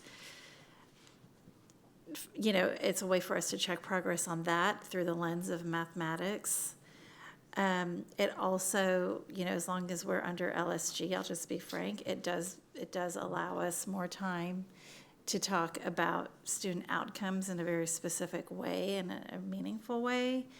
And so what I would, although at the same time, I don't want to create an extra reporting burden on our staff who are already doing so much. But I'm wondering if maybe we can think about when we're reporting this, maybe we're reporting different aspects of this. Like, you know, one time when you're reporting it, you're talking about the outlier schools. The next time you're talking about, you know, other strategies that you all are doing, or, you know, so it's not like you have to do everything like the Cadillac version of the report 3 times. I'm not sure if that's something that you all would consider. So whatever the board decides to do, we will do, just to be clear. I mean, of course, you know, I think just the monitoring report has just changed, so we're limited to 5 pages. I have to have a longitudinal graph. I have to have a superintendent's assessment of whether we're on track or off track. You know, there are lots of things that are required by LSG to be included in the report, and so I'm happy to figure out a way to kind of lean into different things, but the report itself that now we have to produce does have specific elements, and so I just don't know how much flexibility I have in how I report. If I'm thinking about the structure, you know, there are just limitations. No, that's helpful. I hear what you're saying. I hear what you're saying. It's So what, to summarize, it sounds like the constraints that TEA is imposing on the way we report this is actually causing us to take our eyes off the ball of advanced math. Those are my words, not your words, Superintendent. But like I just want to be clear, that's what it feels like to me.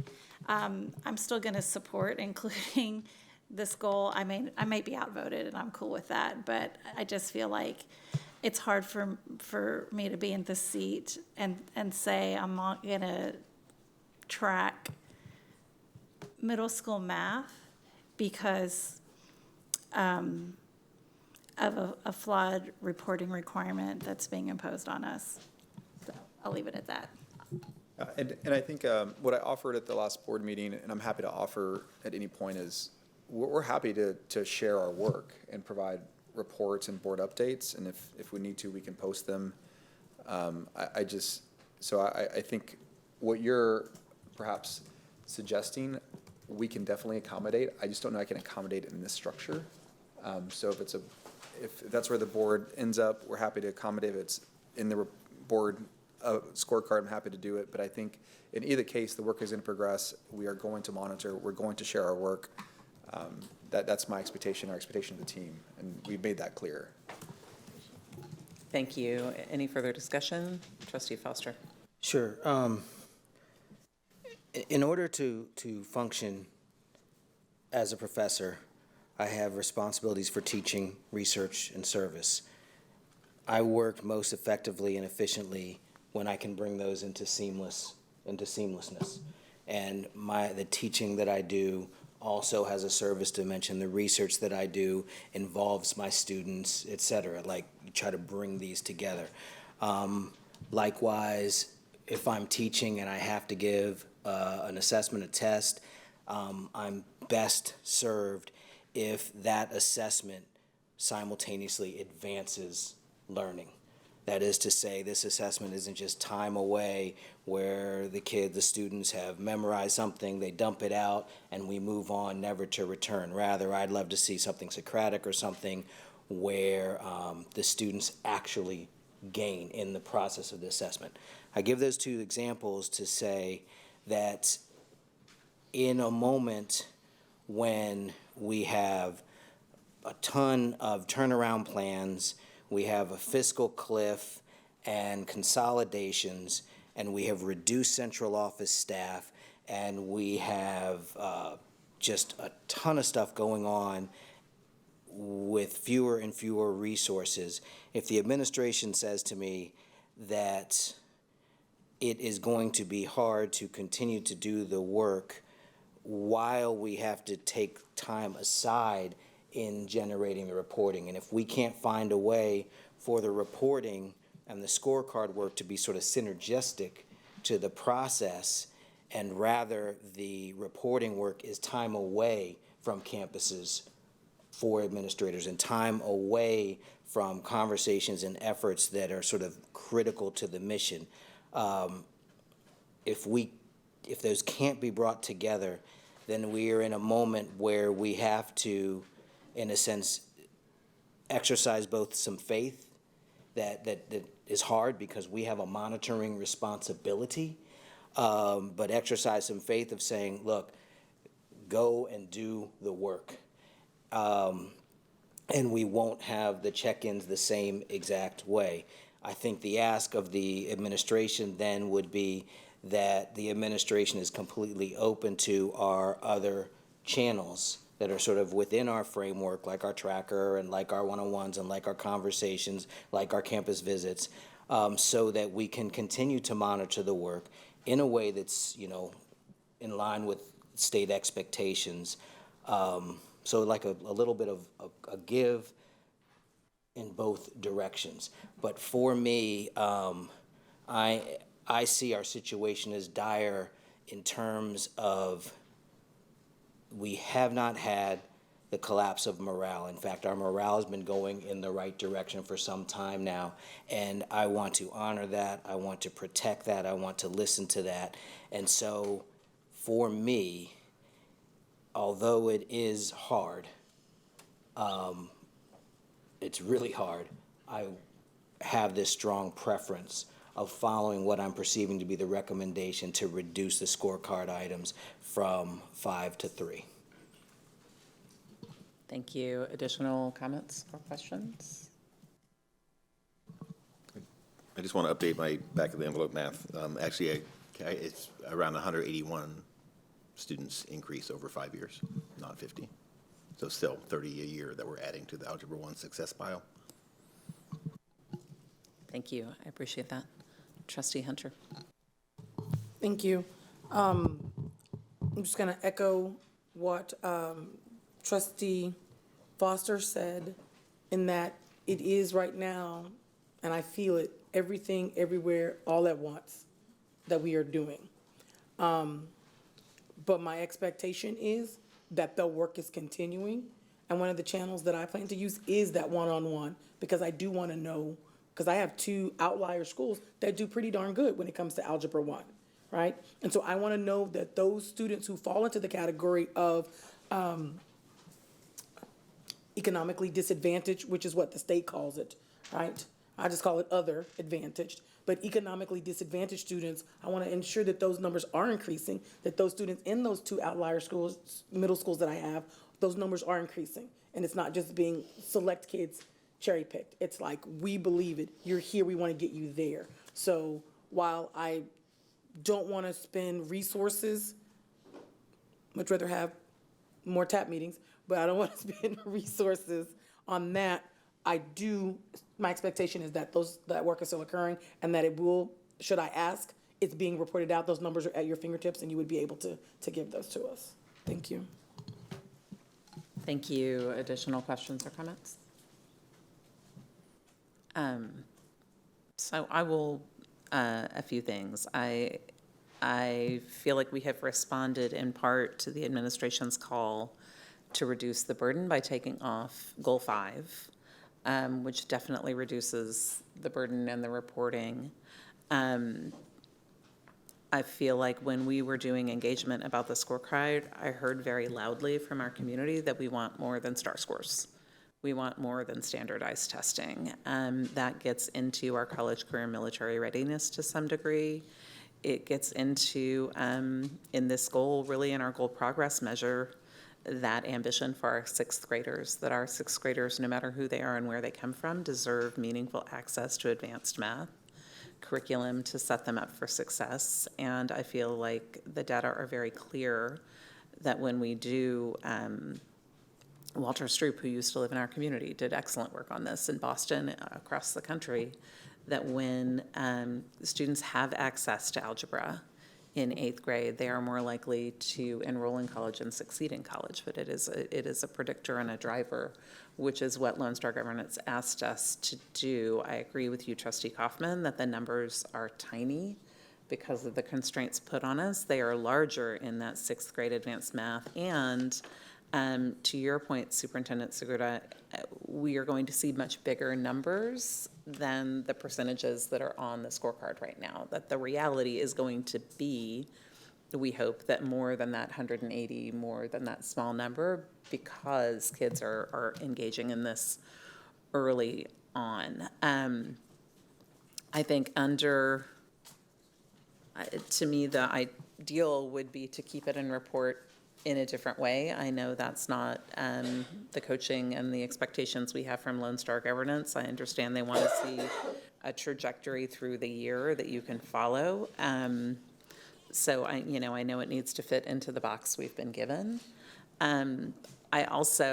We have to fit into the box we've been given right now with mandatory 50% of our time talking about a certain set of things. Student outcomes is really a large part of that set. And the rules have changed a little bit for Lone Star Governance. And we're allowed to talk about our agreed order as long as we have our agreed order. We don't know when that's going to end. That is, it's in our hands to do the work, and we are doing the work diligently and thoughtfully and well. And we don't know when we're going to get out, and we do have TAPs to talk about. We do have a difficult budget to talk about. We do have school closures to talk about. We have profoundly important things to talk about. And the less time we spend talking about academic outcomes, which is why we're here. We know that's really our goal, but we know these other things matter too and feed into academic outcomes. We know school closures, the data is very clear that they impact outcomes in really negative ways, and in the biggest negative ways for our students who need the most. And so I think we are in this very specific system where Lone Star Governance is being used in a way that isn't kind of a continuous growth model, which is my understanding from AJ Crable and Ashley, that it was intended to be, and being used in a more rigid way, that's the system we're living under. But if we lose this, we lose time to talk about other things too, and I just want to really name that. I don't want make work for anyone. I also don't want to fail to talk about something that I think our community has said was important and that we had a bunch of meetings saying was important. And that we're showing actually really exciting progress in. And I think to show that we have that ambition for our students is meaningful to me, even if it's a little clunky the way we need to do it. So any further questions on this or comments? Okay, so we're ready to vote. Having a motion by Vice President Whitley Chu to approve item 10.3 and reduce the number of goals to 3, goal 1, third grade literacy, goal 2, third grade numeracy, and goal 3, college, career, and military readiness. So that would be approving the scorecard with only those 3 goals. Having a second by Trustee Hunter for that. All in favor, please raise your right hand. Any opposed? And the motion carries by 6 to 2. 6 to 2. So we now have 3 goals. Okay, we have the second part of the split motion coming. Yes. I move to approve item 10.3 by reducing the number of constraints to 2, striking constraints 2, 3, and 4.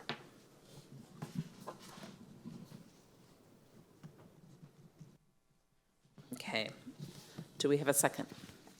I'm sorry, do you mind explaining what those constraints are?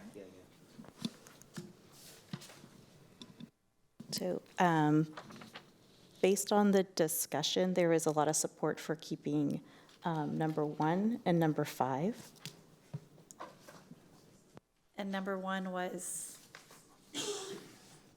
related to underserved students, correct? Mm-hmm. It's in the packet. I don't have it open. Oh, okay. So that was related to special ed I just want to make sure that folks know what we're voting on. Yeah. Let's get a second, and then we can discuss, and I'll Okay, go through and read. thank you. I Does appreciate that that. work? Do we have a That second on totally this? Second. Trustee Quintana, okay. Okay, so we have a motion from Vice President Whitley Chu to approve the second part of 10.3, speaking about the constraints, to reduce the constraints to 2 and strike constraint number 2, constraint number 3, and constraint number 4. So we would be keeping constraint number 1, underserved students. We would be losing constraint number 2, that is caregiver engagement. We would be losing constraint number 3, that is how we are measuring the fidelity of our dual language programs. We would be losing constraint number 4, our early learning constraint, and we would be keeping constraint number 5, our accountability constraint about the unacceptable ratings. Clear? Okay, do we have discussion? Trustee De Uroyoste. Yeah, I just want to speak for maintaining constraint 3. I know, particularly in the meetings that have been going on recently at the dual language campuses, considering that we've removed the dual language goal, there's a lot of concern as it relates to the, proposals that potentially are coming soon. And so I think continuing the reporting on historically marginalized groups will speak to the district's commitment to follow through on the plans that we're potentially proposing. And I think it would be meaningful specifically to some of those communities that are really worried about the changes that are potentially coming. Thank you. Additional comments? Can the administration explain in the chart that we have in the board docs, scorecard changes 25, 26, under constraint 3, there's column that says academic disparities and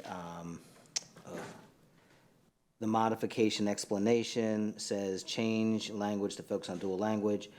And then it says possible, but this was in the document, I'm reading that to recommend retention. And then there's a column, possible reason for reduction, desire to focus on dual language in alignment with current strategic focus and upcoming consolidation changes. So with apologies, I kind of don't follow, I don't follow the column. I think there was a discussion about there being a little bit of an overlap with goal 5 last time. And then with that constraint and a choice of if we had to choose just one of those, to choose the one that's in the constraints. Okay. So constraints sort of count against student outcomes times and all that. So that's kind of a side conversation, and yet, there it is. And I'm very sympathetic to what Trustee De Uroyoste is saying with regards to community perceptions, really, of this whole entire action tonight. It ends up sounding like things are now less important. And I would love to somehow signal loud and clear that that is absolutely not the case. To my mind, there is so much, not to my mind, to reality, there is so much more that the administration does and the district does that we actually pay attention to and that is going on every day that is well beyond 5 things. So by the way this work is done, there is tons of stuff that's important to us and that we actually are not low-key but high-key monitoring in ways that meet, the expectations of the state that don't get captured. This is a mechanism. The scorecard thing is a mechanism that highlights things in a particular way. And so I want to be clear that my discussion of the reduction of these does not have to do with the attention paid. Quite the contrary. I want more work to be freely done in these areas by alleviating the reporting burden, which, as I'll say to reiterate, is an act of faith, right? To say, you know what, go with God. You have work to do. I'm not going to check in on you quite as much on this because you really need time to do this work. But that is not an abdication. That is not saying, you know what, go do what you want now. Not at all. So I'm balancing this idea of alleviation of an effort area with the reality that these things still need to be monitored in some way. But then the third vector is that the community needs to know these things are still important. Especially around dual language. That is probably where I have the greatest sort of sympathy for retention, in that there's so much swirling around that, and that is an area where we simply in the past, we're on an upward climb in that area and making great progress. So I'm most sympathetic to the retention of that area, but I'm ready to get rid of a lot of constraints.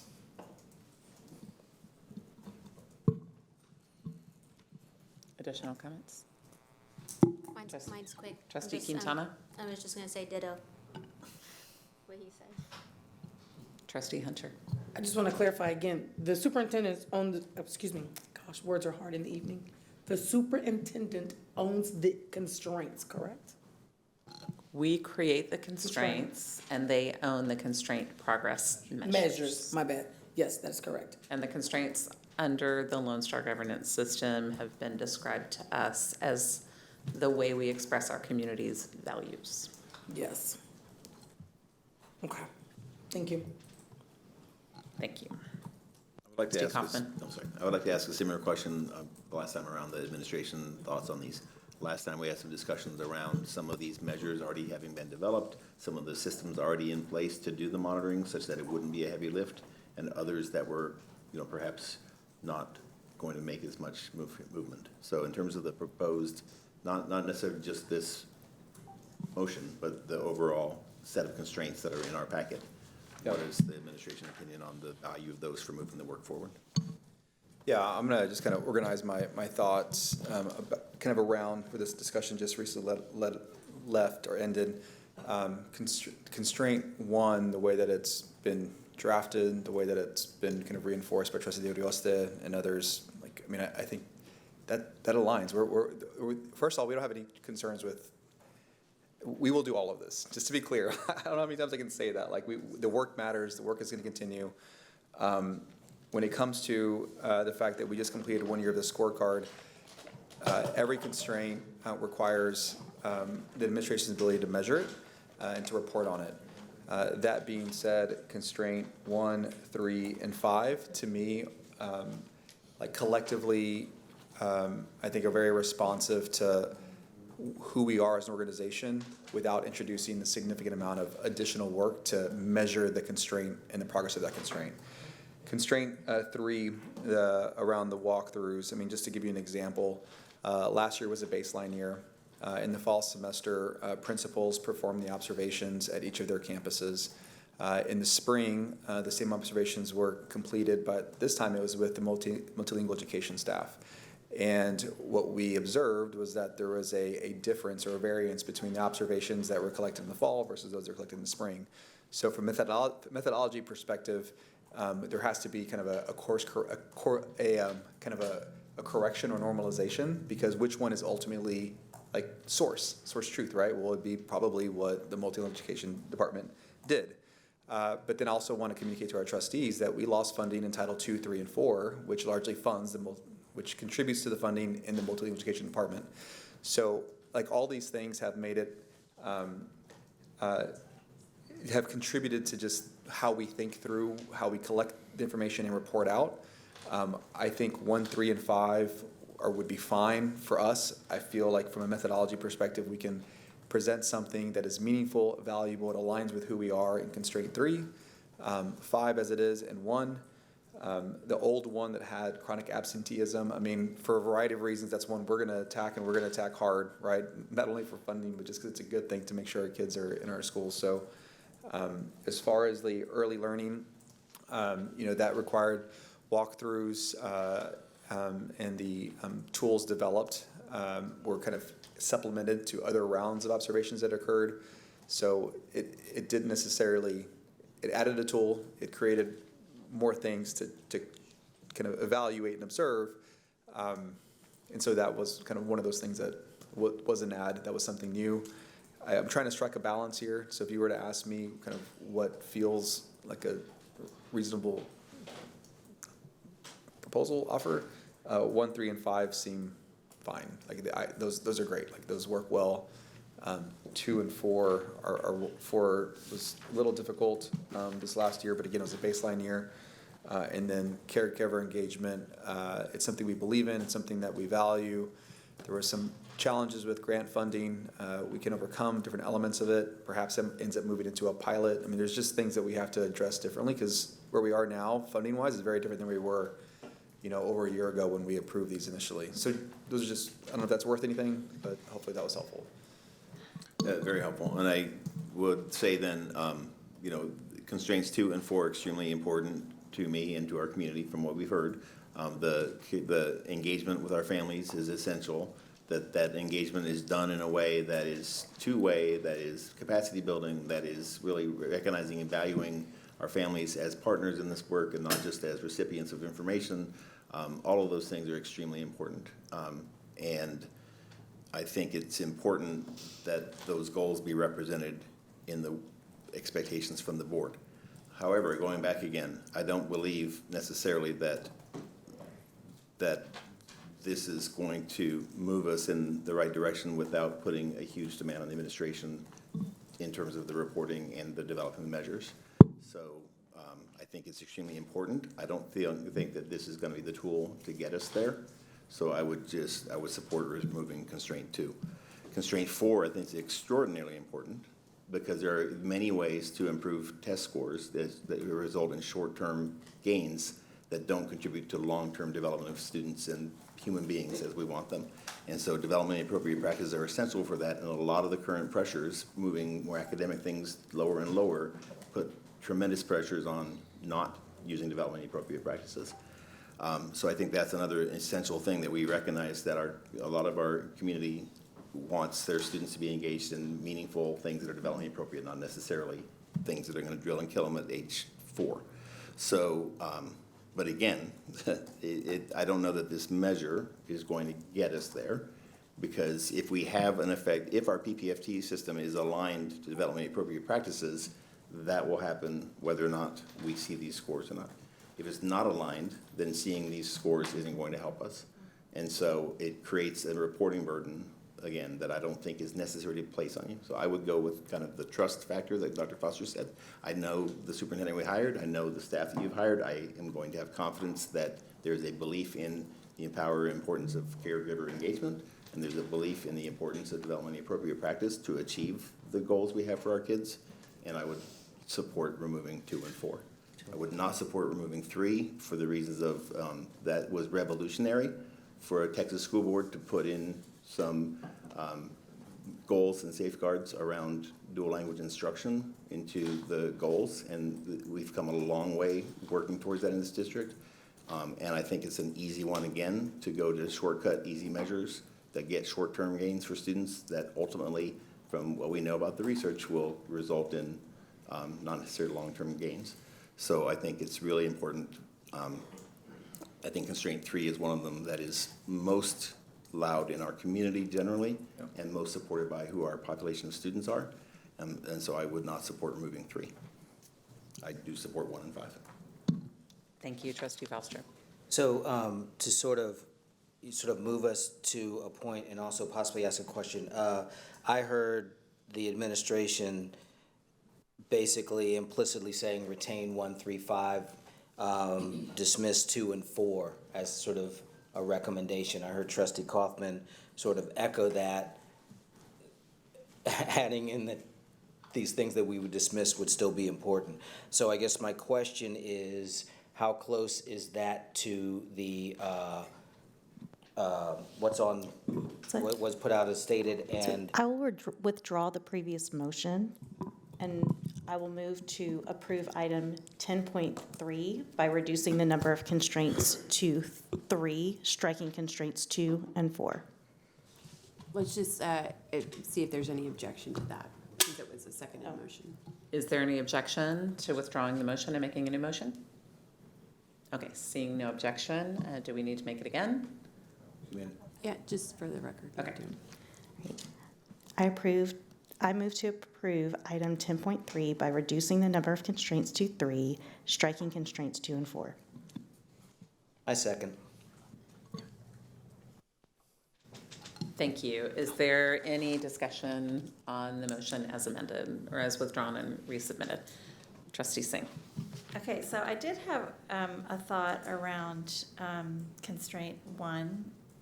underserved students and the special ed evaluations. And I am concerned, I am thinking about like our time constraints on, as we're up here. And I know that we are required to talk about, do sped monitoring. Could we get TEA to not make this time count against us when we're talking about sped evaluations? Or could we So- include that in our sped updates? So, I mean, Josh, certainly come up here and correct me when I say something incorrect. My understanding is that as long as the TA read order is in effect, anything tied to the order would count. But I think given our objective of getting out of the order, I don't know, because we don't know when that'll be. At some point mid-year, did all of a sudden the time not count? That'd be something I would want to at least consider. I just don't know. We are actively trying to get past that. Yes, and the goals, monitoring goals will count towards student outcomes time, and monitoring constraints will count towards high leverage adult focus time. No. No. It counts It's against. regular adult focus time. Regular adult So it's focus the other time. 50%. Ashley, yeah, unless you're hearing something different than Arthea and I heard. I move to call the question. Okay. In the interest of time. Okay. There's a motion to call the question. Do we want to continue speaking? What are we, is there a second What does that mean? to move to Yeah, call? I don't think it requires a second. Doesn't require a second? So you just, yeah. Wait, so, To stop discussion in the interest of time. And we can vote to stop discussion or continue discussing. wait, so I would like to continue discussing because Okay, I'd like, so we're because gonna- that would impact my vote. So, yeah, okay, so let's vote on the motion to call the question. All in favor of calling the question, raise your right hand. Any opposed? Okay, so we will continue discussion. Thank you. Okay, Trustee Singh, do you have further? Yeah, so I guess what would be really helpful is if we, because I am really concerned that the things we talk about under constraint 1, because it's a constraint, would count against us in terms of the, like, it would count as adult focus minutes. That's TEA's term, not mine. I'm gonna, sorry to interrupt. Okay, do you have clarification? Ashley, I believe, yes, says that Josh is correct, and it is high leverage, adult-focused time are the constraints. So is that, So the constraints are high leverage, adult-focused time. Can be, or are. I believe are, I will await a text. She's Ashley, watching. zoom She's- in. Thank you. Can I ask a different clarifying question? Wait, hold on. Yeah, but, okay, so is she gonna come on Zoom or? Is she I don't think we have a Zoom set okay. up, but what we're hearing is that Josh is correct. Thank you. So the constraints would count towards high leverage adult focus time, which is not student outcomes, but it will count towards the 50% under the order. Thank you. The 50% of student outcome time? In that umbrella, yes. Not adult. It is not technically student outcomes, but it will count towards the 50% required under the agreed order. Okay, thank you. Okay, so that's the opposite of a text I received, an That's- email from Ashley. So I'm a little, But Ashley's confirming it right now, so I okay, believe. so it will not, it's on video. So I'm just confirming that we have heard from Ashley, our LSG coach. And I love you, Ashley, but I gotta just really confirm this, that constraints discussions are not going to count against us. They will count as part of the 50% student outcomes minutes, and it won't be neutral and it won't be adult minute time. It'll be part of the student outcomes time. Yes, It's ma'am, and there are not no part of such, student outcomes time, but it is in that It's not called bucket. student outcomes, it's high leverage adult, but it counts as It's that in that portion bucket. that we're supposed to do 50%. That we have to hit at least the 50% threshold. Yes. Thank you. Thank you, Josh. Sorry. Thank you, Josh, and thank you, Ashley. Trustee Singh, any further comments? Nope. Okay, anyone else? Any comments? Okay, I have a couple of brief comments. I hear what the administration's saying about, and I'm very supportive of constraint one, because even after we're out past our agreed order, I think continuing to monitor that to make sure we don't revert back is valuable. I also want to note that constraint progress measure one is really just restating what we owe under law. So it's nothing above and beyond, it is just what we owe. Constraint two, exclusionary discipline, I see a lot of reason to monitor that. We know that has been a significant issue. The data in the chart in front of us show us that. Constraint two, caregiver engagement. I understand this is an imperfect measure. It's also something every campus needs to make a campus improvement plan, so I don't see this as being, I hear what the administration is saying, but I also think this doesn't have to be an expensive thing. It doesn't have to be a complicated thing, although I am hearing what the administration says. And I do think right now we're hearing from our community that they don't feel engaged right this very moment about the targeted improvement plans or the turnaround plans. And I think that is notable to me. I came to the board as someone deeply involved in family engagement district-wide on the board of the Austin Council of PTAs for many years, and have seen that there are campuses that engage authentically and that treat families as partners, and sometimes there are campuses that don't. And I think that's deeply baked in, and I know there's great intention for this and great goodwill, and I think we've seen that it doesn't happen. I think even an imperfect measure is sending a message to our community and to the administration that this matters to us. And I do think any document like this is not best intended to respond to the very moment we're in, but is intended to be something durable, more durable than this moment. I hope our superintendent doesn't change. We gave you a 5-year contract, things change. And I think responding because we have trust and pulling something off, that's one of the very few ways right now that we have a way to tell our community we care more than standardized test scores. In a moment when standardized test scores have greater and greater weight has meaning to me. Dual language, I appreciate keeping it, and I do really support removing the seal of biliteracy from our goals, and hope that's responsive to what the administration has asked, because I do think this is a more meaningful measure. I think it revealed some things to us through data that our community had been telling us for a long time.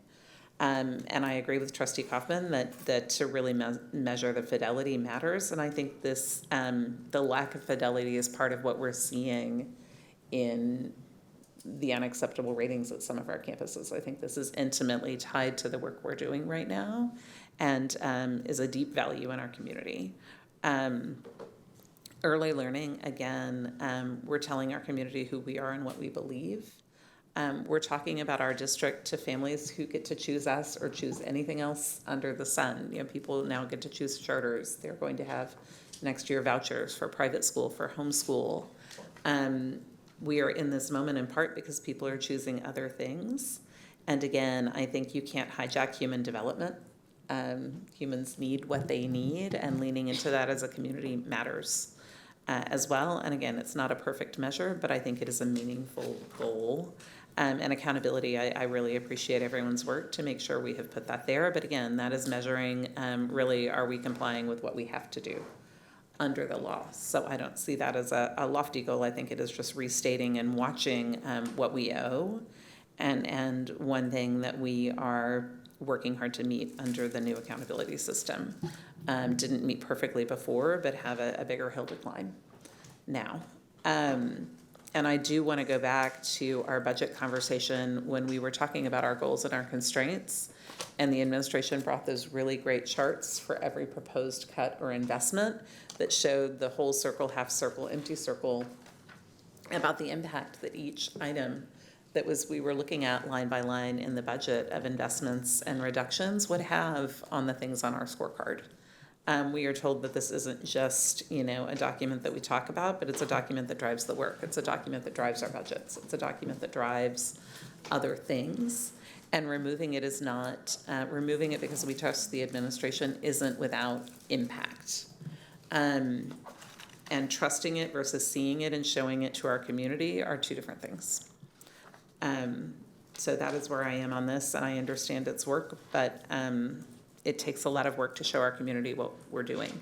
And talking about it for me in a meeting with the superintendent or getting it in a board update is not the same as telling our community that these things our community has told us are their values, are that we have heard them and we are paying attention to them.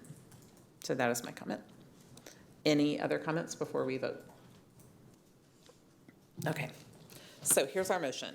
Having a motion by Trustee Whitley Chu, Vice President Whitley Chu, and a second by Trustee Foster to approve 10.3 by reducing our constraints to 3 and striking constraint 2, which is caregiver engagement, and striking constraint 4, which is early learning. That means the ones that remain will be number 1, about underserved students, number 3, about dual language, and number 5, about accountability.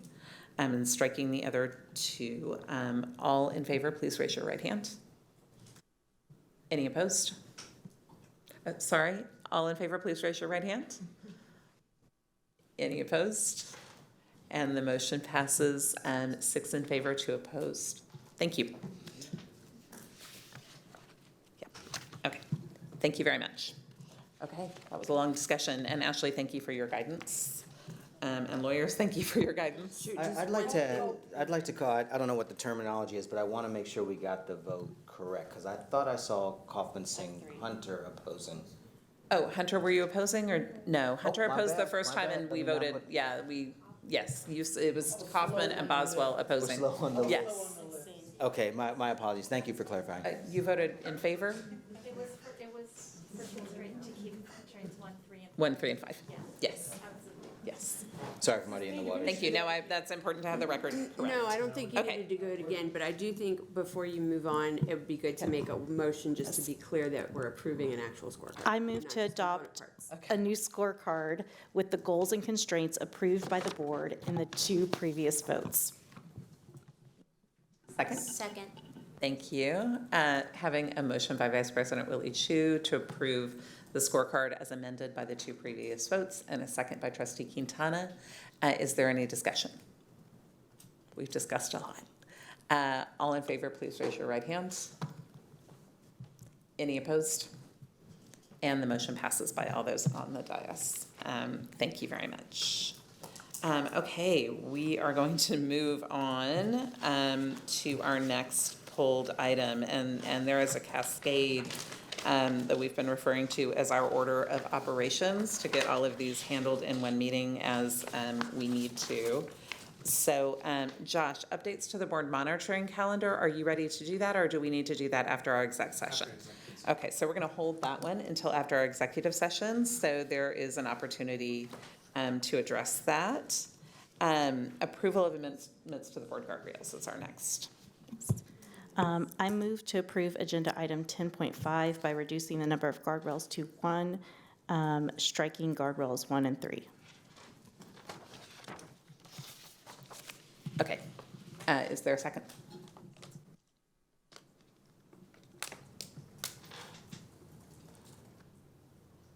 Second. Okay, having a motion by Vice President Willie Chu to approve the Austin ISD Board guardrails by striking 1 and 3 and approving 2. A second by Trustee Hunter. Is there any discussion? Trustee Kaufman. I think we have a lot of expectations that we set for the superintendent and administration, and I think it's reasonable that we set expectations for ourselves through the same process. As we go into the upcoming votes to discuss the consolidation plan, I think, I made a commitment to a school board, or to a PTA the other night, that this board, I do not believe, will make any decisions that involve horse trading and behind the scene political deals, or deals that would secure someone's, something for someone's district at the expense of another part of town, or something that would secure someone a personal gain at the expense of the district as a whole.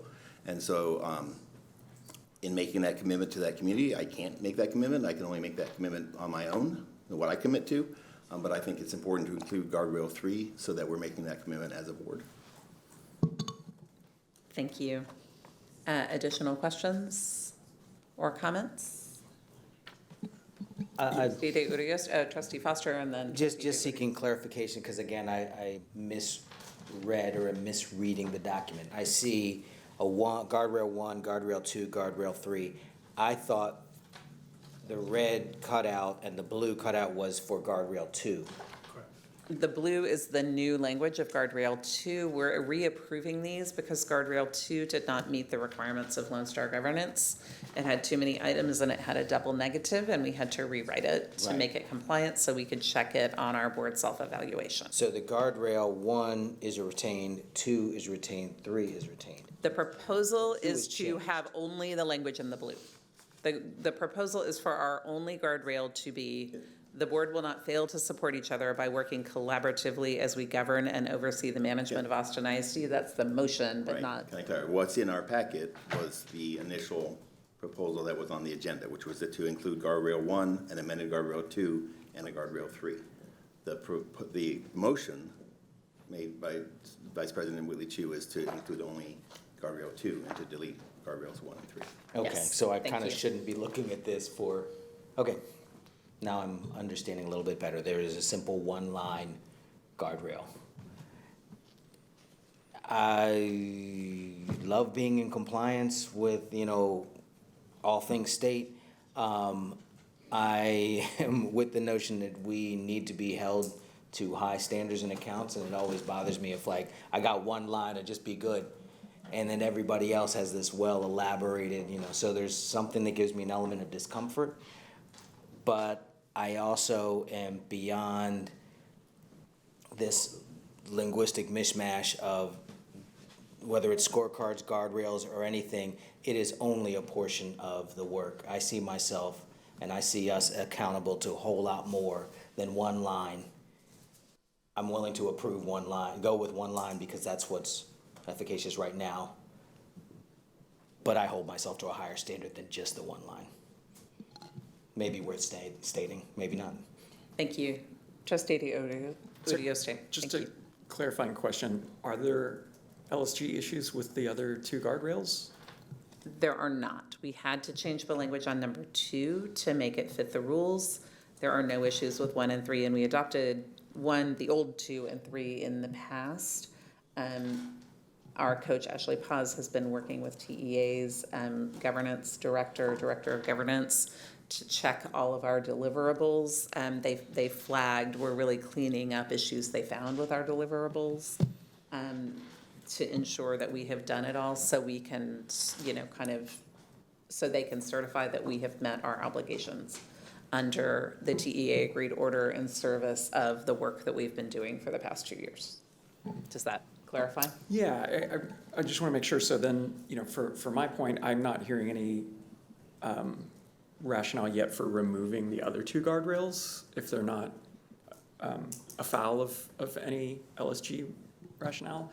And so I would just offer that if I'm putting 3 goals for the administration and 3 constraints for the administration, I would not feel good having less constraint or obligation than the district admin does. I move to withdraw the motion. Withdraw the motion. Okay, any objections? Okay, do we have a new motion? Yes. I move to approve agenda item 10.5. Second. Okay. Is there any discussion?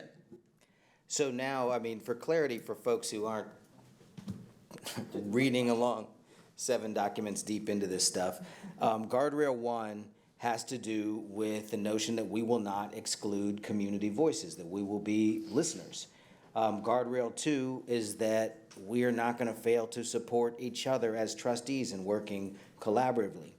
Guardrail 3 is that we're not going to seek favor to a district or, a sub-district at the expense of the whole, and we're not going to, benefit individually. So that speaks to community, that speaks to how we treat each other, that speaks to, just basic ethics. I like it. Thank you. Any further discussion? Okay, perfect.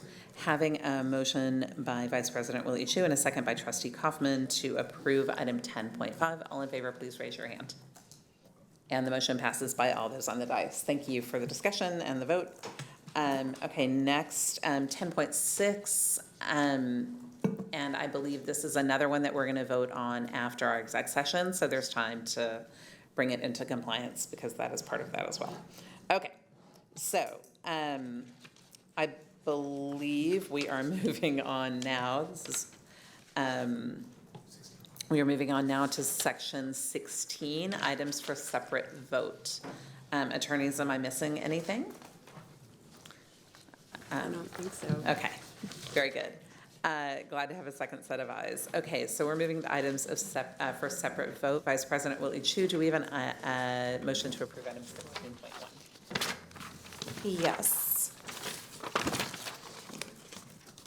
I move that the property tax rate be adopted at a tax rate of 92 cents and 52 hundredths of a cent per $100 of assessed valuation, which is effectively a decrease to the total tax rate. The adopted tax rate of 92 cents and 52 hundredths of a cent represents a decrease of 2 cents and 53 hundredths of a cent from last year's total tax rate. The adopted tax rate of $0.9252 will fund the 2025-2026 budget and reflects an 80 cents and 22 hundredths of a cent maintenance and operations tax rate of $0.123 interest and sinking tax rate. The interest and sinking tax rate will be used for the purpose of providing a sinking fund to be used to pay principal and interest on bonds issued or assumed by the district. Do we have a second? Second. Thank you. Is there any discussion? And to clarify with our council, we have two separate motions and two separate actions in this agenda item. Correct. Yes. Okay. And I don't need to reread the motion, correct? Or do I? Correct. You can if you want to, but you don't have to. Oh, no, I don't want to. Thank you. Okay. Having a motion by trustee Whitley Chu about the tax rate, motion number 1 for this item, and a second by trustee Quintana. All in favor, please raise your right hand.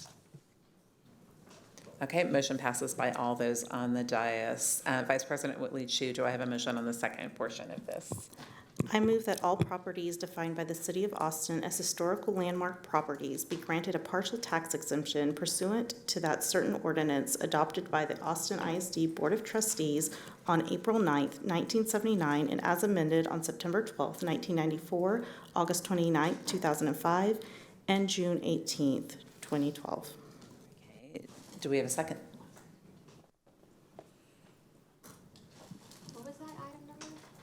It's under 16.1. There are two motions under item 16.1. We've taken action on the first motion. This is the second motion. Second. Okay. Is there any discussion on this item? Okay, having yes, by trustee Quintana. Yeah, just a sort of point of clarification when we talk about the historic landmark properties. Are these generally individual residences? Are these buildings downtown? What properties are we talking about? How many? So they are generally residential homes, historic in nature. I can't speak to the count. I'm sure we could pull that from the tax from the low dozens. I don't want to misspeak, okay, Foster. I would have to go back. I could probably get that to you relatively quickly, but I don't have it at.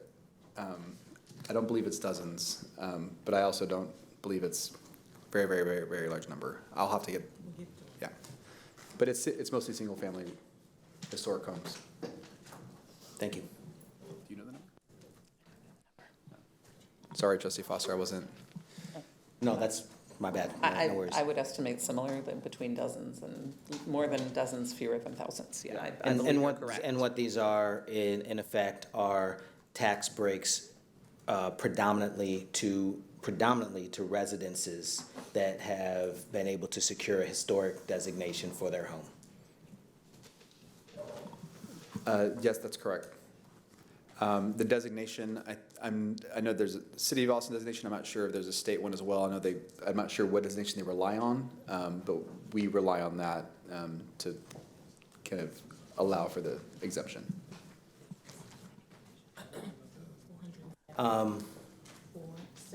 470. 470. So more than dozens, less than 1,000. So Trustee President Boswell and I were both in the range. Thank you. Thank you. Any further discussion? Right, having a motion by Vice President Whitley Chu and a second by Trustee Quintana to approve motion number 2 under item 16.1. All in favor, please raise your right hand. Any opposed? And the motion passes 7-1 with Trustee Foster voting in opposition. I don't want to take a lot of time, but I do want to answer the 3rd and 4th graders that ask, when am I ever going to use place value? This evening. There you go. Math teacher. It's a good thing. Okay, thank you all. Okay, item 16.2 has been removed. Item 16.3, we'll move on to, item 16.2 was pulled by the administration, so we'll move to 16.3. I move to approve agenda item 16.3, approval of 2026-2027 budget development calendar. Do we have a second? Second. Thank you. Any discussion? Yes. Did we say this was going to get amended or this is cemented? Did we say the budget calendar was going to be amended? Yes. I think just your motion was to approve it as it is It is amended. agenda. Oh, it's, okay, already, okay, okay, I wanted from to last ask- time. I just wanted to ask if it met the changes that you requested. Possibly, yeah, so, are we at the point where we can have discussion? Yes, we are Okay. discussing. So, thank you. I put a lot of stuff in there, so I really look forward to doing the board approval of the 3-year plan to restore our fund balance to 20% in December. That's super important and something that we've been talking about out in the community a lot as part of the justification for doing the school consolidation. So this is an opportunity, I think, for us to really see that. And also approving the consultation agreement a month before the actual full budget vote is really helpful, I think, because that is the majority of our budget, and it does allow us to make sure we're all on the same page with that. I did want to ask about the row 24. Thank you for sort of expanding what we're going to be approving in November. It says here, the board approval of the campus consolidation package, boundary changes, transition plans, reallocating bond funds.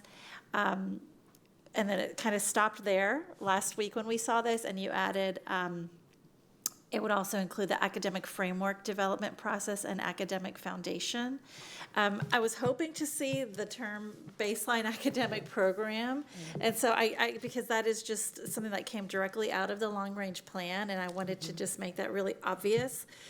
So I'm wondering if the administration would, and I'm not really making a motion, but I just want to have more discussion. Would we be open to adding the phrase, including a baseline academic plan and the associated budget? I don't know if that would be too much of a lift between now and November, the budget piece of it, or if that could just be rolled into the December plan. Yeah, so the two things. I think that this is where I think define words and searching for words to describe something that hasn't been yet presented is challenging. So I have no problem amending baseline academic program. I just want to make sure it's clear, kind of, we all understand what that document's going to look like and what it's not going to look like. And so if you're amenable to that, then I would remove academic foundation, because I think many of the things that we're talking about are in both. We were just struggling for kind of the precise language to use to encapsulate everything we wanted to encapsulate, but also acknowledge there was going to be more work to come, which is why foundation was the word that I chose to use. Matthias, no one else. And so, yeah, I'm fine with that. I think what we would offer is maybe in the next meeting, a framework for what that document is going to look like. So there's an understanding in November that it's not going to be the result of an 18-month effort. It's really It's kind like a of, draft. it's a Phase structure. one. Correct. Yeah. As far as the budget component of it, I do want to kind of communicate, and I've said this before, that this is one of many, many steps in an effort to get our organization where it needs to be. And so the things that we talk about won't be fully supported in our budget by way of these consolidations or cuts. There are many things that will have to happen to get us where we need to be. So to say that there is necessarily a value exchange immediately at this point before the votes and before the actions take place, I wouldn't necessarily be comfortable getting to that level. Understood. So are you anticipating in row 24 as part of the consolidation package, some financial data that just says like, okay, because we're getting these questions a lot. So yes, the Like- financial modeling to communicate the expected reduction in cost associated with that, with the changes, yes. Okay. And we're operating at a deficit, so we have to make the deficit that up to. first. Correct. And so that's where I get really anxious about just immediately yeah. communicating that if we do this, then all of a sudden this new thing will occur. Correct. You know, we made investments in compensation in 23, 24, 20, I mean, we've done a lot, and I just don't want that to be missed No, or I lost. get it. Like, I'm with you on that. So I would like, if we could, and this would be, I would like to hear from other trustees, but like, I would love to see the phrase baseline academic plan or program, whatever we use in the LRP. That same phrasing would be really good. And then something about the financial modeling, because I don't see, I mean, obviously this is in the budget document, but we don't actually mention the financial models that come from the consolidation. So I think it would be helpful to include that as part of the consolidation. Yeah, I was intending to do that. I just was doing it as part of the consolidation timeline and milestones, not the budget. But I'm happy, we're going to do it, so I'm happy to include it wherever you would like. Thank you. I know, I've told people that, like, people are like, how much should we save in 2019? I'm like, I don't really know, but I do know that they're going to tell us what the anticipated savings and revenues would be from the consolidations going forward. And if that's not true, then I need to change what I'm saying. But if it is true, then let's just put it in there. That would, yeah. I don't know how others kind of feel about that, but that's just, I mean, I have. okay. I mean, So then I guess one question, as far as timeline goes, I mean, it's I'm happy to modify and then come back after exec session and vote on it. I mean, because we could upload we just modify that line. Right, there are three We remove updates. one, remove two words, add 3 words, and then add a comma, and then 2 more words. Yeah. And so if we do that and then upload a second version to then We can do that. I think would meet the motion, That would be meet the fine. comment, and then Yeah, we'd be good. and you might want to update line 49 as well, because it also refers to the academic foundation. Council? Are we tabling it and coming back? I would, yeah, you can table it. You can- I really table it. appreciate that. Sorry, y'all. Okay, we'll table, we'll come back. We have several votes later. And I would just love to point out on line 4, for the truth in taxation online publication that we need, we have truth in a capital N, which I think it's truth in taxation. That makes it sound a lot more casual and fun than it really is. So I would love to just fix that before we vote. Okay, any further discussion? Okay, any objection to tabling this motion? So the administration can make some changes as discussed. Okay, perfect. Thank you, and we have everything else that we need to do will happen either after our closed session. We have some transfer appeals to come back. So yeah, I think now I need to find my page. Pardon me.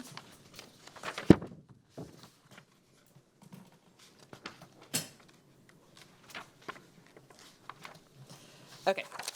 We will now recess the open meeting at 8:44 p.m., and move to executive session pursuant to Texas Government Code Sections 551.074, 551.072, 551.073, 551.087, 551.076, 551.0821, and 551.071. When we are finished with the executive session, we will briefly return to the open session to take action on the transfer appeals, agenda items, 10.4, 10.6, and now also 16.3.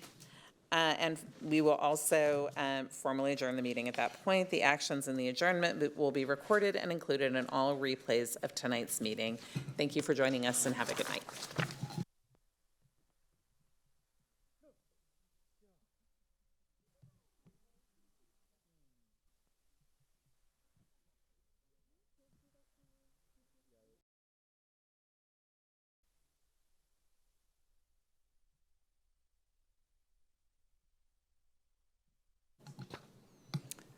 We will now reconvene the open meeting at 10:50 p.m. and move on to decision on student transfer appeals.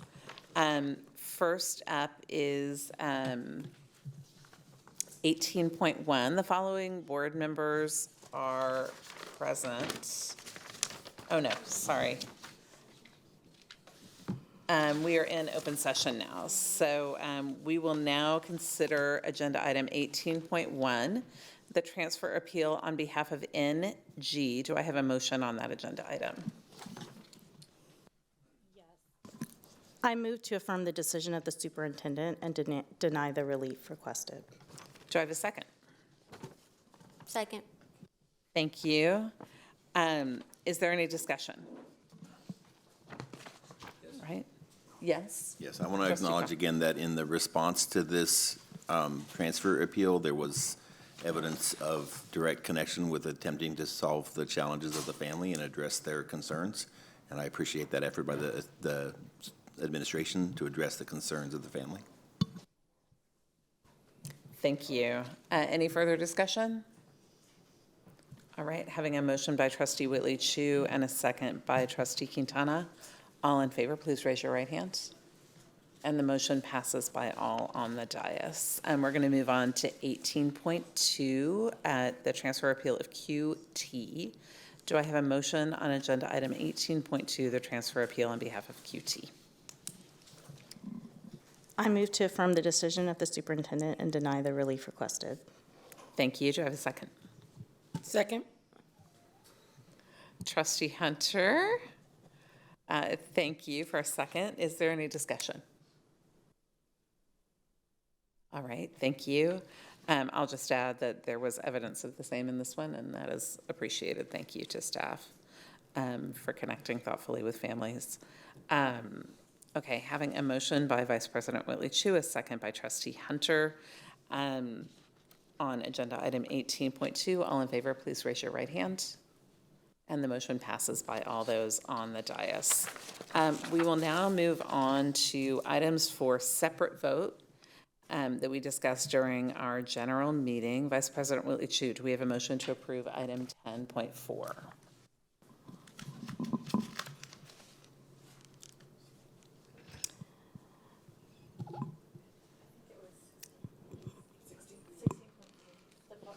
Well, but we also have the two board things. I move to approve item 10.4, approval of updates to the board monitoring calendar. Yeah, they changed it in exec, so you can just approve it as. Thank you. Second. Or while we were in exec. Okay. Okay, so we have a motion and a second on item 10.4. Is there any discussion on this item? All right. Having a motion by Vice President Whitley Chu and a second by Trustee Quintana to approve item 10.4. All those in favor, please raise your right hand. And the motion passes by all those on the dais. Okay, Vice President Whitley Chu, do we have a motion to approve item 10.6? Yes, I move to approve agenda item 10.6, approval of amendments to the board handbook, which includes updates to the scorecard with the approval of 10.3 and updates to the board guardrails with the approval of 10.5. And I believe it also needs to include the monitoring calendar as approved. Calendar is not in it? Okay, perfect, thank you. Okay, is there a second? Second. Thank you. Is there any discussion on this item? All right, having a motion by Vice President Whitley Chu and a second by Trustee Kaufman to approve item 10.6. All those in favor, please raise your right hand. And the motion passes by all those on the dais. Final item is agenda item 16.3. Vice President Whitley Chu, do we have a motion on 16.3? And it's not on the script. Okay, yes, I move to approve agenda item 16.3. Second. Thank you. Is there any discussion? Okay, having a motion by Vice President Whitley Chu and a second by Trustee Singh to approve item 16.3. All those in favor, please raise your right hand. And the motion passes by all those on the dais. Vice President Whitley Chu, do I have a motion to adjourn the meeting? I move to adjourn the meeting. And the meeting is adjourned at 10:55 p.m. Thank you all so much.